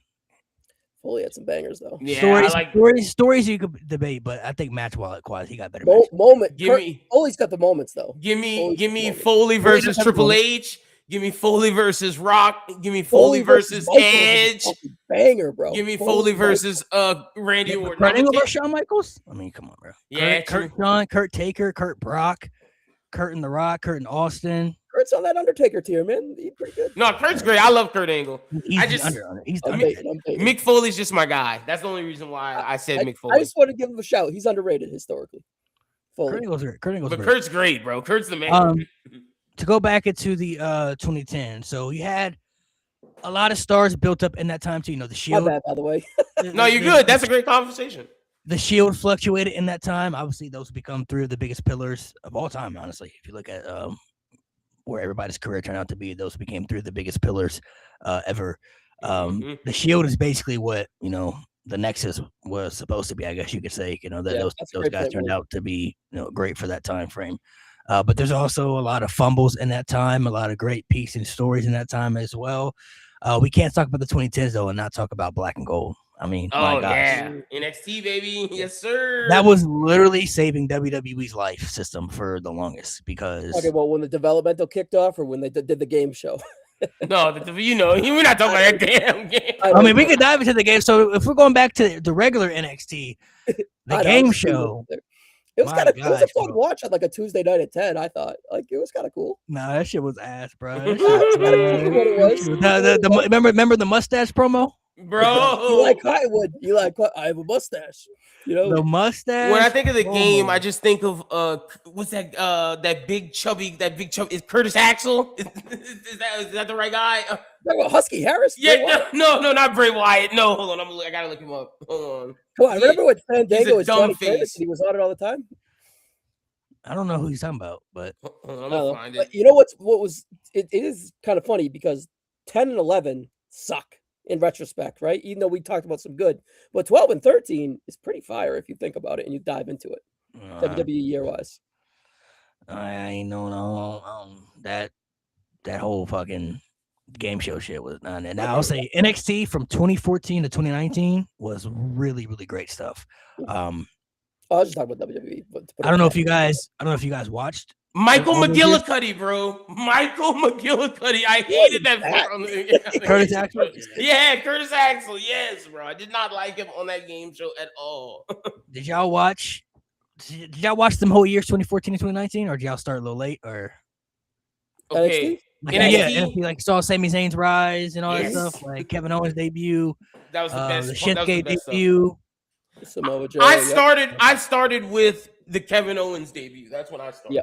Okay, so during that time, Black and Gold. I mean, we're talking Ruthless Aggression, but Black and Gold probably is like also second to like having the best quality of matches with stories that maybe the era has ever had for WWE. that time was so special. I mean, it felt like a legit indie show, but it was still a WWE product, even though they kind of didn't treat it that way when it comes to main roster stuff. Because if you look at how some of the people were used when they got caught up to the main roster, it was atrocious. But man, guys, Black and Gold was so special during that time. I mean, you look at the superstars they created in that system, the DIY storyline with Gargano and Ciampa, Shinsuke Nakamura's popularity rise, the people they would sign like Samoa Joe and Finn Balor, and then Sami Zayn's underdog story, the women's division with Asuka, Bayley, Shayna, Ember Moon, even little groups like Sanity were over, like little groups that just you probably knew deep down wasn't going to flourish on the main roster, but like NXT was over. Yeah, and NXT was so great. The Revival, Enzo and Cass, the Authors of Pain, like yes, Undisputed Era, like Undisputed Era was next level. I was about to say Undisputed Era was peak. So let me ask y'all: when it comes to NXT Black and Gold, who is your favorite like entity? Because for me, some people say their favorite's Johnny Gargano. Some people would say Ciampa, but for me, it's Adam Cole, man. 100%. What Adam Cole did in NXT Black and Gold was absolutely legendary, bro. Yep. Adam Cole. Got to give credit to Roderick Strong, Bobby Fish, Kyle O'Reilly being the perfect being the perfect Robins and Alfreds to Adam Cole's Batman. But my goodness, Undisputed Era led by Adam Cole was some of the best shit. Like, people love Johnny Gargano, but I am an Adam Cole guy when it comes to Black and Gold through and through. You know what's crazy? Adam Cole wasn't even my favorite member of Undisputed Era, though. Ooh, who was your favorite? Roderick? I was really big into Kyle O'Reilly, man. Oh, bro, Kyle's I really liked Kyle O'Reilly. I was really pissed off when he didn't get the NXT Championship before he left, and he put over Von Wagner and shit. Which I mean, I get it, but it was like whack. Kyle O'Reilly, man, he was my guy in the Undisputed Era. He did a good job building him up. Like Adam Cole was dope. Adam Cole was obviously the top guy, but Kyle O'Reilly was my favorite guy in the group. I liked his style. I liked his presentation. Like Kyle O'Reilly was somebody that really caught my attention. As far as he's a great wrestler. He is. Favorites, I would probably still have to say Bayley, man. There's something about Bayley in NXT, like the hugger thing. Like there's a connection there at that level. I don't know. Bayley really gravitated me, man. Like I really bought into her gimmick and like really bought into what she was selling, if that makes sense. Like the stuff with her and Sasha was like such incredible must-watch stuff where it's like that's what made women's wrestling and WWE alone be like a very serious entity where it's like you can't deny this anymore. You can't deny women's wrestling. The Divas Era, the Butterfly Championship, scrap it all. Like women's wrestling has to be better than what we've been seeing over the last many years because Sasha and Bayley were giving us next level type shit, man. Like I still think that Bayley and Sasha, I still think that's the best takeover match for me. Just based off the story, the connection the crowd had, and the conclusion of it. I mean, that was just such like incredible. You knew after that match, y'all saw something great. Like it was like, man, after you saw that, you were like, man, this is something special right here. You knew something had changed.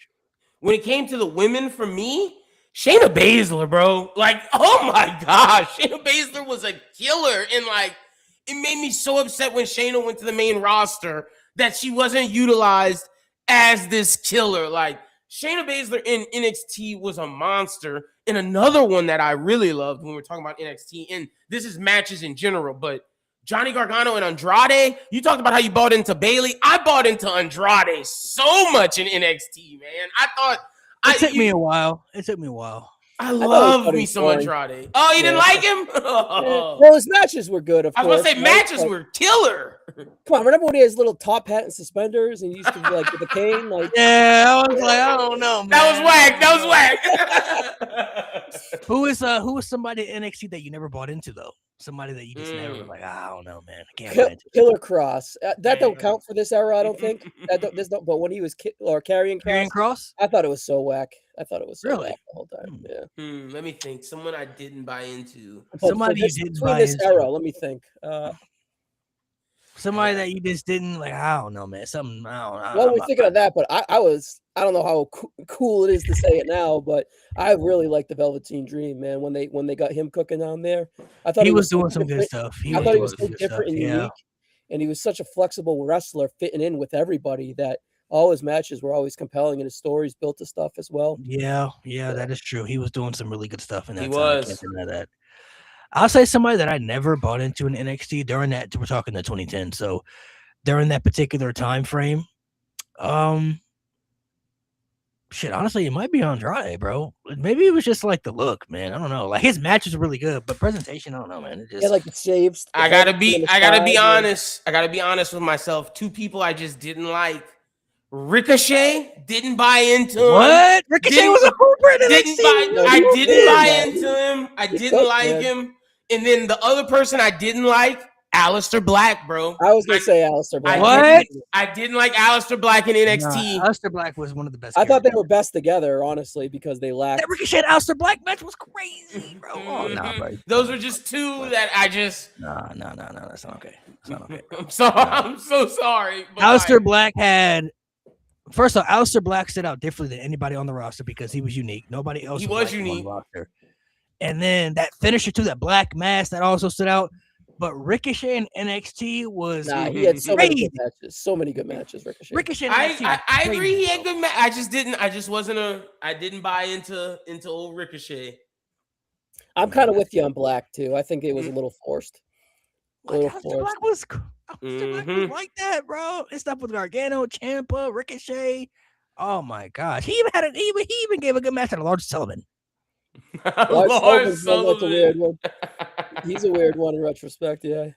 God, bro, a weird NXT moment when EC3 was trying to be the guy. I did not like EC3. Oh, another guy I was really into in NXT, Pete Dunne, bro.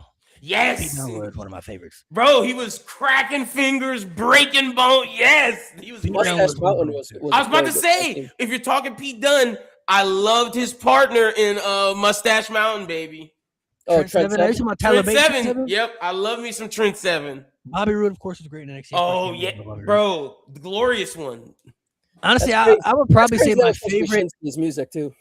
It doesn't fit Shinsuke at all, bro. Like at all. Probably my favorite. Oh, Keith Lee. Can't forget about Keith Lee. That was a flash of the fucking pan. Holy shit! Wow. When Keith Lee became double champion, Dijak is fire. Bro, Dijak was great. In just the moment when Keith Lee became double champion, he took it off of Adam Cole. That was a fucking moment. And you gotta say, when you're talking NXT, Walter. Oh yeah, it was. But Walter was incredible as well. Jeez. His debut was sweet. It was you only get him for 19 though, right? Because I feel my favorite male superstar in NXT probably, it might be at that time. I was really into Ciampa. I was really into Cole. Yeah, I'm an Adam Cole guy. But when it comes to Ciampa or Gargano, I'm not gonna lie, Malik. I did fuck with Ciampa a little more. I cannot lie. Ciampa was great. I did like Keith Lee a lot. Shinsuke was really up there for me too. Shinsuke was like really, really. I was at that title change where Finn lost to Joe. That house show. Oh, in the cage. Yep. No. That was a house show in Lowell, Massachusetts. And see, I can't. The cage match was a takeover. Yeah, the cage. I can't lie. Being a Bullet Club guy, I love Finn Balor in NXT, and see that goes into my love of Adam Cole. Finn Balor and bro, when Finn Balor was with Undisputed Era and all that stuff they were doing together, chef's kiss, man. Finn might be the NXT male goat. Maybe the two runs are pretty good. I think it's between. I think the NXT male goat goes between these people. I think it's Finn Balor. I think it's Adam Cole. I think it's Johnny Gargano, and then the fourth. Would you say Braun Breaker?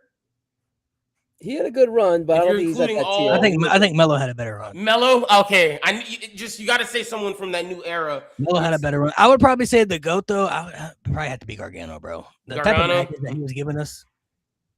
Even though he didn't win a lot, but the type, like the best NXT takeover matches, probably 80% of them have Johnny Gargano attached to it. Well, if you're gonna make Gargano cases, he has 3 5s versus Ciampa, Cole, and Andrade. Like Ciampa calling. You got to take the tag team stuff too, DIY, like the tag team stuff he did with Revival. Yeah, you know, like, true. He had a great match with Ricochet, Black, bro. He had good matches with everybody, man. He did.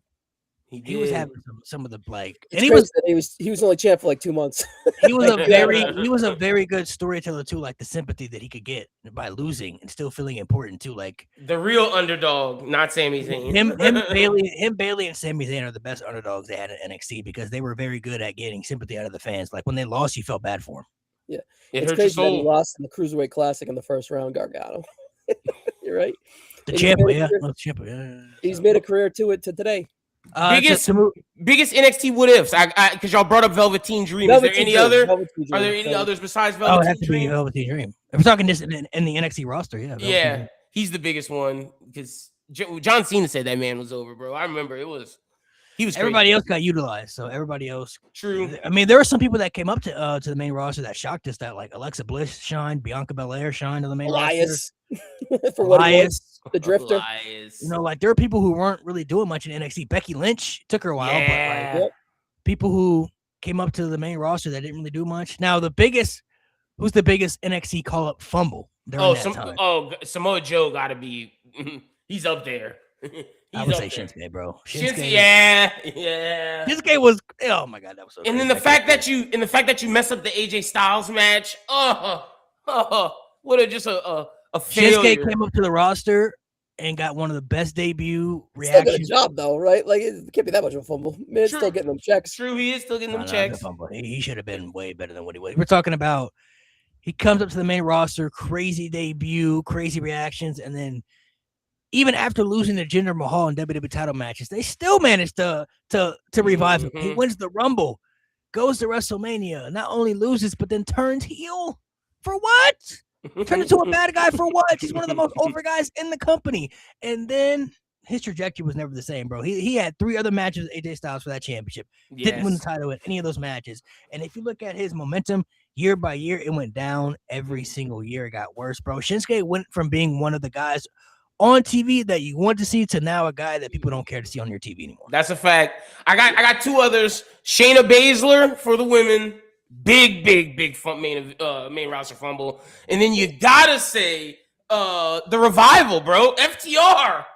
I love the Revival. Like, main roster. Bro, they were shaving each other's backs. Yeah, bro. Like that's crazy. I forgot about that. Oh, and Keith Bearcat Lee. Bearcat Lee was fire, bro. Bearcat Lee was crazy. Crazy, man. So we'll go back to the main roster stuff. I feel like it's only appropriate, man. We got to talk about the big dog, man. You know, that Roman Reigns era. So, dude. The Shield, obviously, I don't know if people remember this or not, but if you really go back and look at when the Shield debuted, there's little things that they were telling us at that time that they were pretty much believing in Roman Reigns to be the next guy. People may not have saw it at that time, but there's little things that you can go back and look at. Go back to Survivor Series 2013. They had a traditional elimination match. Roman Reigns is a sole survivor. He eliminates 4 people in that match.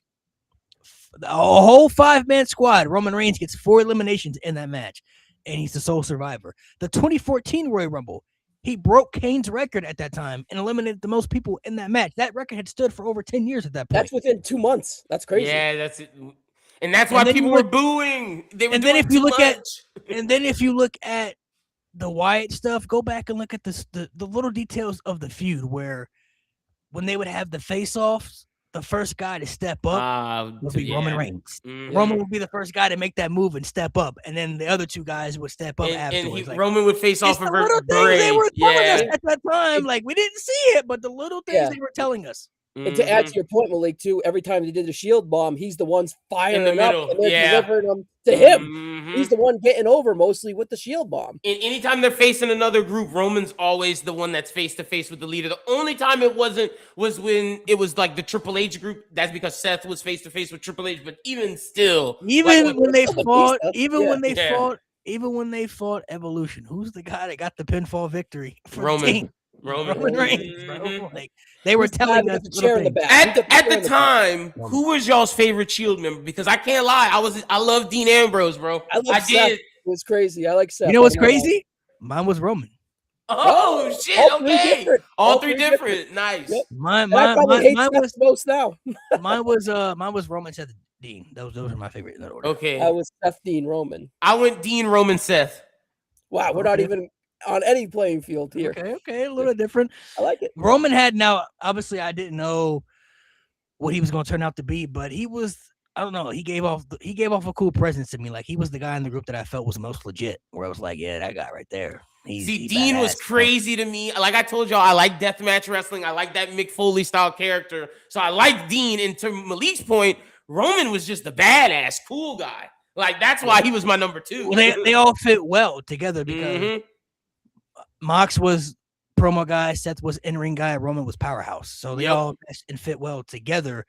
Now, I also, if you think about it, I also think what hurt Roman Reigns in the long run with his babyface arc. I think Vince heard them 2014 Royal Rumble chants when he was up against Batista and they were the final 2 and people were chanting for Roman Reigns to win. But I think Vince didn't realize that we just didn't want Batista in that spot. We want Daniel Bryan. So Roman Reigns was the only option that we had at the time that we were going to cheer for. I think he heard that and he was like, yes, I got this. I got what I want. I got this big money baby face that I'm going to get. Look at the next Rumble. Oh my gosh. Booed out the building. 2015 Royal Rumble is the worst Rumble of all time. It's brutal. Don't know how they sat down in the creative room and thought legitimately this could be the best Rumble that we could possibly put on to get Roman Reigns over the way they wanted him to. Don't understand how that happens. That run right there of the big dog started right there. And if you look at the 2015 Royal Rumble, that was the night that the fans turned on Roman and they never forgave the creative for Roman Reigns winning that match, not having Daniel Bryan win, and the way they booked other superstars within that match. The 2015 Rumble hurt Roman so bad, he never was able to recover as a face. There was nothing the company was going to be able to do, and it showed year after year, no matter who he fought, who he went up against, no matter what they did afterwards, the fans rejected him year by year by year by year because they knew he was going to be the guy. But that 2015 Rumble really, really put a sour taste in a lot of people's mouths because I think a lot of people knew at that time he's our next guy. But also, I don't know if there's ever been another guy you can name that was forced the way they forced Roman on us. Like, see, that's right off the heels of Cena. Because that's when the backlash was like, we rejected Punk, you rejected Bryan, you rejected Punk, you rejected Bryan, Roman down our throat after forcing Cena. That was the biggest deterrent. What also hurt is I think they wanted Roman to be another version of John Cena, that babyface role. But Cena had been rejected for so many years. The fans didn't want that. They already had a John Cena, but they didn't want another version of John Cena because they already dealt with that for 10 years. They wanted something different and fresh. And then when you're putting blue contacts in Roman's eyes, you're making him have a goatee and stuff. And it's like, you're trying to get him over. Crazy. You're trying to get context is bad. You're trying to get him over as that babyface gimmick, but Roman Reigns doesn't embody anything like that babyface gimmick. And they tried so hard year by year. It's like they completely ignored us. No matter how much the people said no and rejected it, WWE said, we don't care about the noise. He's our guy. You're going to accept it whether you like it or not, and we're going to get him over as a face. It was literally a collision of the fans telling you, we don't want Roman in that spot. We don't want him as the face. We don't want him as the good guy. Vince and WWE saying, doesn't matter. He's going to be in that spot. You got to live with it. And that's the thing, man. I think Ryan said it, like, when you're coming off the heels of, okay, we want CM Punk. You botch Summer of Punk. Okay, we want Daniel Bryan. Yes, we get we're getting Yesel movement, but we still want him, but you're not making him the guy. Some people may have liked Seth. Some people may have liked Dean. But we know one thing. Roman, we don't necessarily want him to be the guy. We like him as this powerhouse. If you're not going to make him a heel, then I don't know if we want it. And then you're just pushing and pushing and pushing. And it's like when The Rock comes out at Royal Rumble, it's like people still don't like him. You're still getting booed. It's like, nah, man, that shit, we did not like that shit at all. I will say not all of the big dog years were bad. There were some years in there that were fine. You know, he had some really good matches. Some of the stories I think were good. I think one of the better stories of the 2010s was Roman and the Braun Strowman feud. I think that was one of the better stories of the 2010s where both guys came out looking very good. But for some reason, the high quality stuff, there were 3 people that Vince McMahon was obsessed with in the 2010s that fans hated and did not want in the top spot. Roman Reigns, Brock Lesnar, and Charlotte Flair. Yes. Those three alone were getting title opportunities, title matches, main event spots where they're great talents. Nobody can deny that. But it felt so forced where it's like you have other options there. And then when they would move to other options, it only felt temporary. You know what I mean? It's like, okay, you're moving to this option because it's You're back and forth with Charlotte and Sasha was ridiculous. You're moving to this option because it's temporary, but it's like it didn't feel authentic where you believed in these people the same way you believed in Roman, Brock, or Charlotte, you know, at the time. And then when Ronda came, you can add her to that too. When Ronda came to the fold, she added a mix to that. But his big three were Roman, Brock, and Charlotte. 100%. And gosh, we're talking after 2015. We're talking, let's say, 2016 to 2019. Oh my gosh, those three alone were insufferable. Like horrible. They could give you some good matches, but I don't know why they were so obsessed with Roman and Brock being a thing. They thought, I guess, Roman fighting Brock would help, you know, get Roman over even more as a babyface, but it only did worse. And then Charlotte, the amount of titles she would win every single year, where it was like she kept beating everybody's favorite. It's just like, what is like his obsession with those three was crazy at that time. So going to the big dog, Roman's been the tribal chief pretty much the same length as the big dog years now at this time frame. Wow, yeah. Which is crazy to think about. But Ryan, going to the big dog, I gotta ask you, is the big dog run overhated, or do you feel like it's justified for the hate? I just remember never liking him. You know, so what do we got? 14 through 19, pretty much. 6 years, pretty much. Oof, that's tough. And what the kickback is to Roman, it seems like every one of those years he main evented a WrestleMania. And that's where a lot of people got their legs cut out from him. And that's where a lot of the rejection is, because they're not trying new people. They keep trying the same people with Roman, right? So I'm sure that he had some good stuff in between non-WrestleMania seasons that we're overlooking perhaps. But taking a flashback look like we're doing here, you kind of remember the highs of like the WrestleManias and the Rumbles and stuff like that. And whenever he was presented as the guy, the pushback was really their front force on pushing back away. And I don't know if he was given a fair shake, but at the end of the day, he is so fucking corny as the big dog compared to the tribal chief. I can't say it's overhated. That shit is properly hated, because it was like, to Ryan's point, it's like, you remember those manias, it's every freaking mania. And so many guys didn't get their opportunities because we were pushing Roman. Like, it was insufferable. It was so bad. And to add to that big three, one of the people in the comments said it, the next tier right under those three, Baron Corbin. Vince loved him some Baron Corbin in the 2010s, and it was bad, bro. It was bad. And one more Roman thing with the WrestleManias, they cooked Taker, they cooked Triple H up, they cooked Brock Lesnar up 2, 3, 4, 5 times. They cooked all these legendary stars to make Roman that didn't present other guys on the rise as well. So Roman double cooked the main event scene, because he forced the old guys in the main event scene to face him to make him, and it wasn't working. There was a lot of think about that though. Yeah, they had Roman Reigns beat the Undertaker at WrestleMania. Triple H, Undertaker, back to back, all back to back, and it didn't get him over. Roman was always destined to be the face, right? Like that was always going to be his role. Nobody else was probably going to. And then they were going to cook up Goldberg for his ass too, as well. But that's crazy. Roman and Cena too. Cena put him over. Roman was always going to be the face, right? If you wanted Roman to be the face of the company, that's fine. But the way you utilized and positioned him wasn't the right way. They fed all these people to him at his lowest time, where he didn't feel authentic. He wasn't giving us good promos. His stories weren't really that great. You know, his matches were fine, but his presentation wasn't what people felt. This is what I look at as a top guy. It felt so forced and so underwhelming, where his WrestleMania main events were under-delivering. His feuds were under-delivering. His title reigns were under-delivering. Like, he wasn't giving us the quality that they wanted him to give us, because they're trying to make Roman Reigns something that he wasn't. They were so hell-bent on trying to get him over as the top babyface, like the superhero John Cena version babyface, and it just was never going to work. Fans rejected it so hard year by year, but WWE countless times said they didn't care. They ignored the noise. They ignored it time and time again, and they continued to push us. Paul Heyman even said in his recent interview with Chris Van Fleet that when Roman even turned heel, and they put him on screen together, he still wanted to call Roman Reigns the big dog. Yep. He still wanted to be the big dog Roman Reigns. Like, he was still Roman and Paul Heyman had to fight against it. He still had that mindset mentality. Like, he still wanted him to be the big dog Roman Reigns. Like, no, that's not what the fans want. He's not the big dog. Like, we don't want that. Like, it's crazy because Roman at the level that he's at now, I feel like he's always had a lot of potential like this.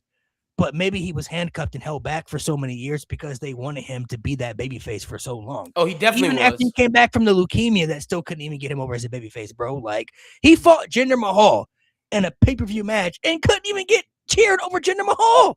He couldn't get babyface cheers over Jinder Mahal coming up that WWE title ring.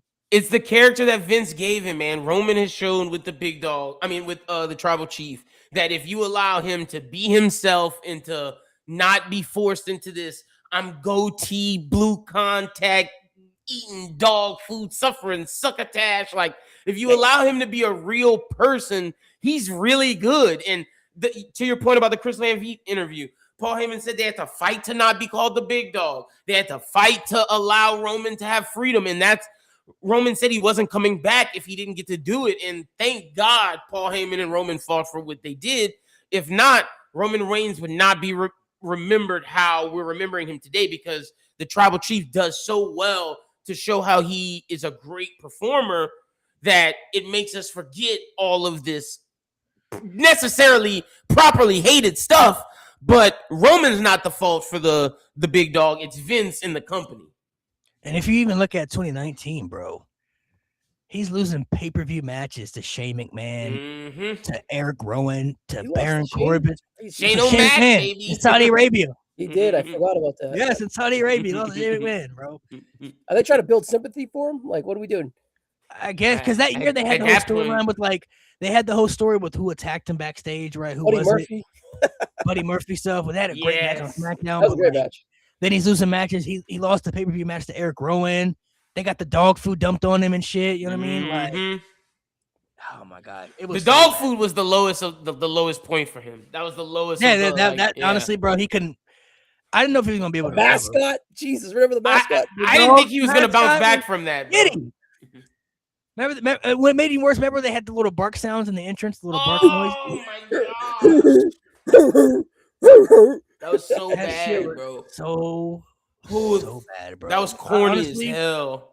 They even gave him the Shield music. They gave him the Shield music too. That's crazy. Honestly, it got bad for Roman when the fans felt bad for Roman. When they hated him for so many years, and it got to a point where his booking got so bad, fans were like, "Damn, man, I feel bad." We feel bad. Yep, the dog did it, bro.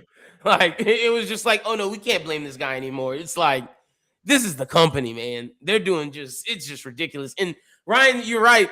They gave, out of all the people to get the Shield music, Roman got it. They were like, we got to get this guy over. He gets the Shield music. It still didn't work. They even kept the entrance for about a year. Yes.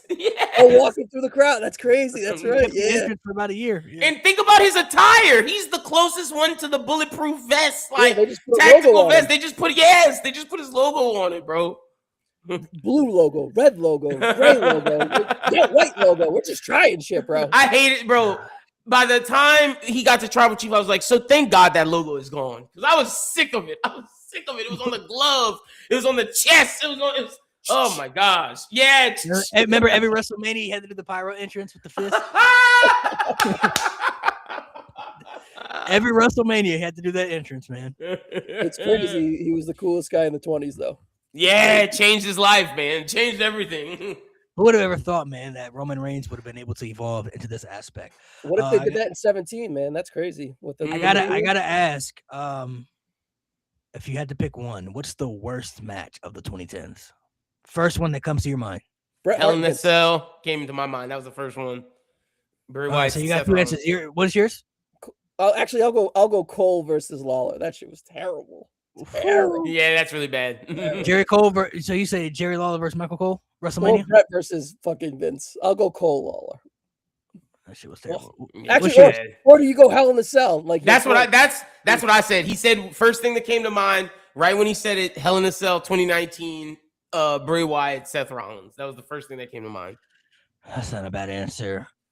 I Okay, so my answer is gonna be different. I don't think the Hell in a Cell match is the worst match. I think that's the worst decision based off of the structure of the match around it. It wasn't even a real match. The worst match gotta be Goldberg versus The Undertaker. It gotta be Goldberg. Well, yeah, you got two guys outside the top 10, right? So I got. I'm chill. That right there. I don't even know how to explain this match. Like, it was bad. Two old guys at a retirement home. It's like I was about to say that's the other one they said in the comments: DX versus Brother Destruction in 2018. No, this was kind of cooked in the match though. This was worse because you had two guys in the match that couldn't lead anymore, two guys in the match that couldn't care anymore. It's like two guys at a retirement home fighting each other. That's what it felt like. It was so bad. Remember the jackhammer? He picked him up and he's like, "Oh, he almost died." Yeah, Taker talked about that in the interview. He's like, and then Goldberg, bro, he dropped Goldberg on his head in the tombstone, bro. Like, this match honestly was so depressing. That's the only way to describe it. It was watching two guys who were legends, past their prime, who were old, and you're watching this match, and it's like a part of your childhood is dying. Yeah, it's like it was so depressing watching this. I'm like, watching it live, I'm like, I honestly didn't have the words. I'm like, I don't know how to describe this. Like, this is one of the most depressing matches I've ever seen in my life. Yeah, that was another bad. Weird one. That's depressing for sure. Another weird one from a disappointment thing is the fucking worms from WrestleMania 33 with Bray and Orton. That's yeah, that was very disappointing. Another disappointing Kurt Angle's retirement match versus Baron Corbin at WrestleMania 35. Could have been John Cena, but instead we had Baron Corbin. That's why I said he's in the tier right under Roman, Brock, and Charlotte for Vince's favorites. Like right after those three, it was Baron freaking Corbin, baby. There were some bad ones. I mean, you mentioned Brett versus Vince at WrestleMania was not great. That was definitely bad for sure.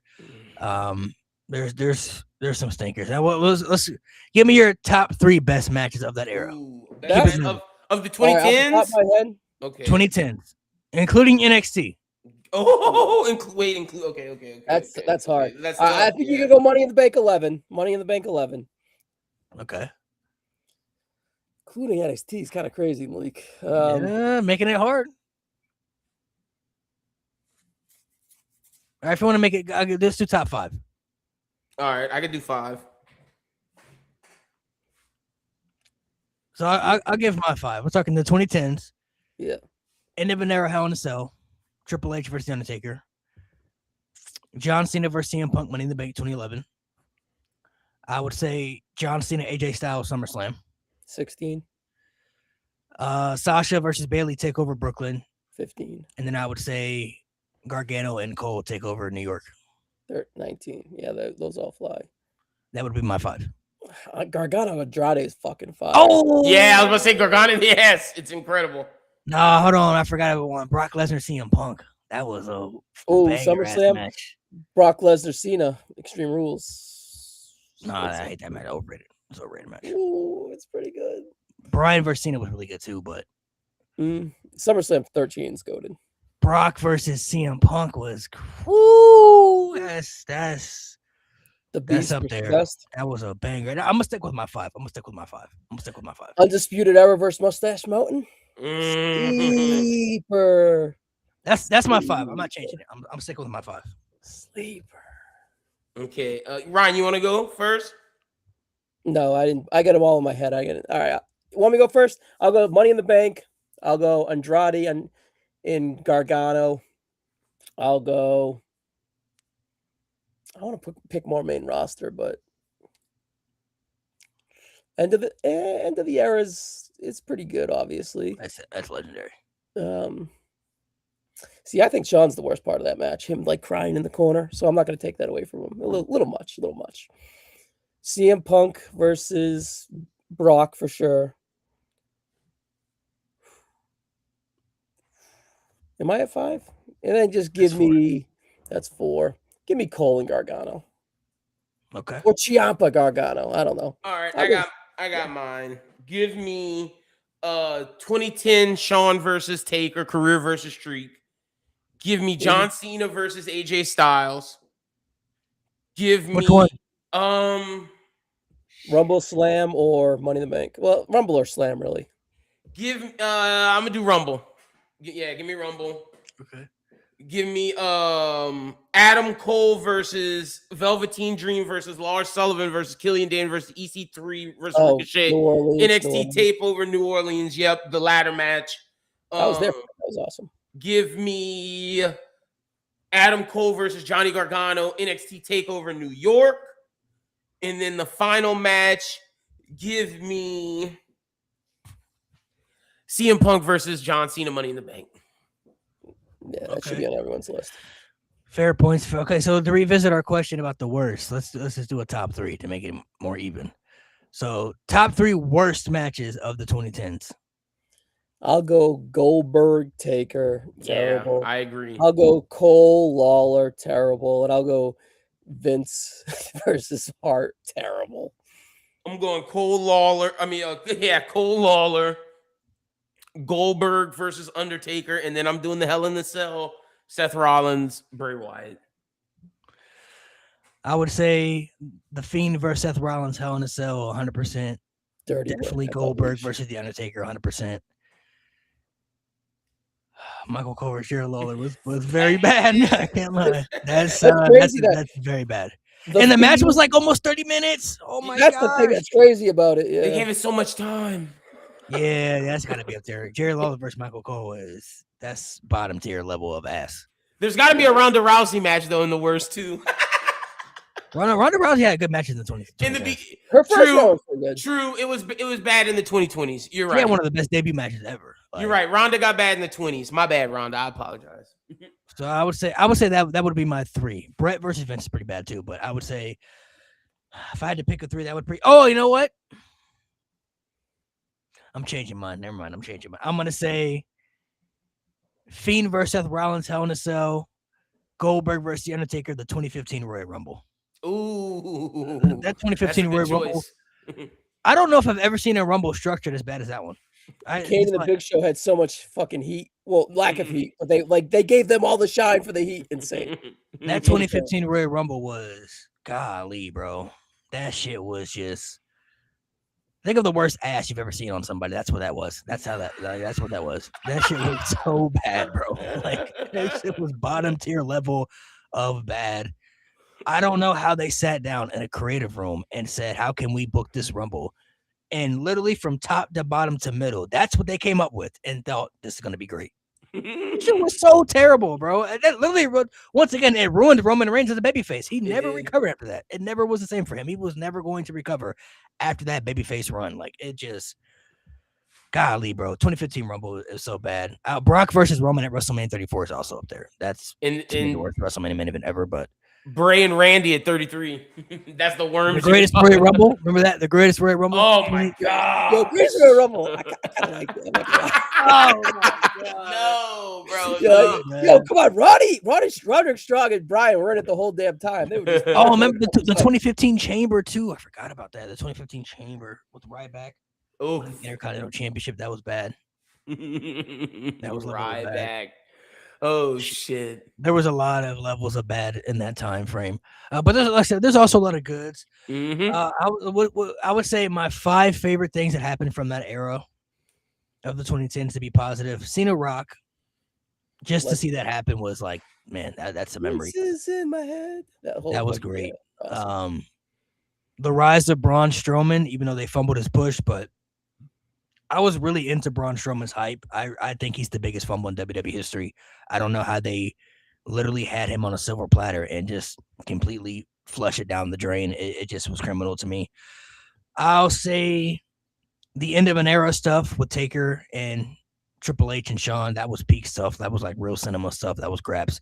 The Shield in general. The Shield was one of the coolest things they had in that modern era. The stuff they did with Dusty Rhodes and Goldust and Cody through that story. That was great stuff. That was great stuff. And then gotta be the entire trajectory of NXT Black and Gold. I mean, that whole era of just Black and Gold, pure grabs, great stories, great, matches. The champions felt important. The mid cards even felt important. Like, that's a special era that I don't know if WWE can get back to now because of TKO involved and everything. Like, I don't know if they can get back to that. No, I don't think so. It was great. I got my 5 to be different than you, Malik.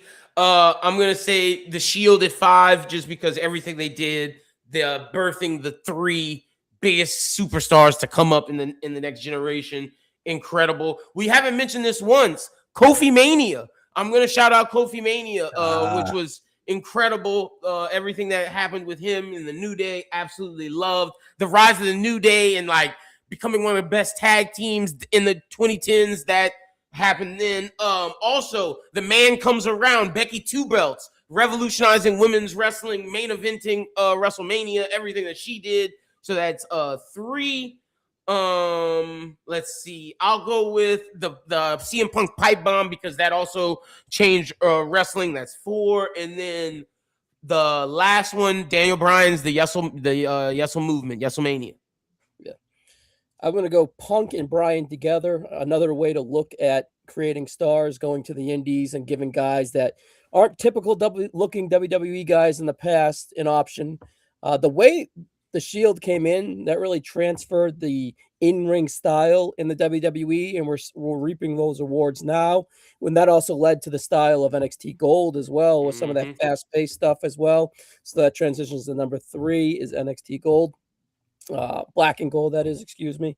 And then later on, like bringing in back The Rock, bringing back The Taker, bringing back Brock Lesnar, bringing back guys like that, and maximizing legends to make guys of the new era as well too. So the way that they use legends, even if you want to include AJ Styles as a legend, bringing him in, kind of making that away, just the way that they use legends. That's not something that they did before the 2010s. The women's revolution, we didn't really bring that up too as well. On the back of the 4 horsewomen, so to speak, right? And then just the dying days of your boy Vince and how stubborn Vince was. So the pretty much from the brand split was like a nice refreshing thing for a year and a half, and then after that the stubbornness of 18, 19, even into 20, right? It just that's not a positive, but just to kind of look back at that and be like how good we got it now with some stuff as well too. So am I going to take that as a positive? No, but I added in as just kind of a math thing to talk about. The stubbornness of Vince. We talked a lot about it with Roman as well too. Now that kind of gone away. Very memorable. There's a lot of other great stuff to Dolph Ziggler's cash in. Was great during that time. The 2016 SmackDown Live era, that was really, really good stuff as well. Vince and Dolph. I mean, Shane McMahon's return, bro. When Shane McMahon came back in 2016, that was big. That was a big surprise. Miz and Daniel Bryan. Like, I know we shit on Miz for early in the 2010s, but Miz comes back with the IC run and everything he did in the late 2010s. They had some good stuff here to miss in that time frame. I also said that too. What was from the WWE Network in general? Like, one of the best things. Yes, I really missed the network. Like, just like watching the little fun shows they had on there, like the little ride-along shows, the table for 3, the animated stuff that they did when they do interviews. Stuff, they the little Edge and Christian show was fucking dope. Yeah, the Edge and Christian show was good. The little prank show they did, like my buddy was on that. They had a lot of good stuff, and then like you could watch any Raw, any SmackDown, any pay-per-view. Like the WWE Network was so good, bro. It's so bad today that I just miss the Peacock. Like WWE Network was the peak of it. I miss Peacock because right now with Netflix, we don't have shit. Peacock had everything. Peacock still had everything in there, but the WWE Network, like, just for it to have its own network, like, to be a wrestling fan and to pay only $10 a month for an entire archive of WCW, ECW, WWE stuff. They gave you little fun shows in there in between that made it fun. That was really great stuff to have as a wrestling territory fan. wrestling. If you're not a wrestling fan, you won't understand. But for us wrestling fans to have all that into one for $10 a month and live pay-per-views, come on, man. The fact that we got to watch territory wrestling, that that footage is gone now because Netflix is never putting that up. Like I heard, that's when they got WWE Vault. They had the Vault for it. Oh, okay. Because Meltzer was talking about how Netflix is never putting up that territory wrestling.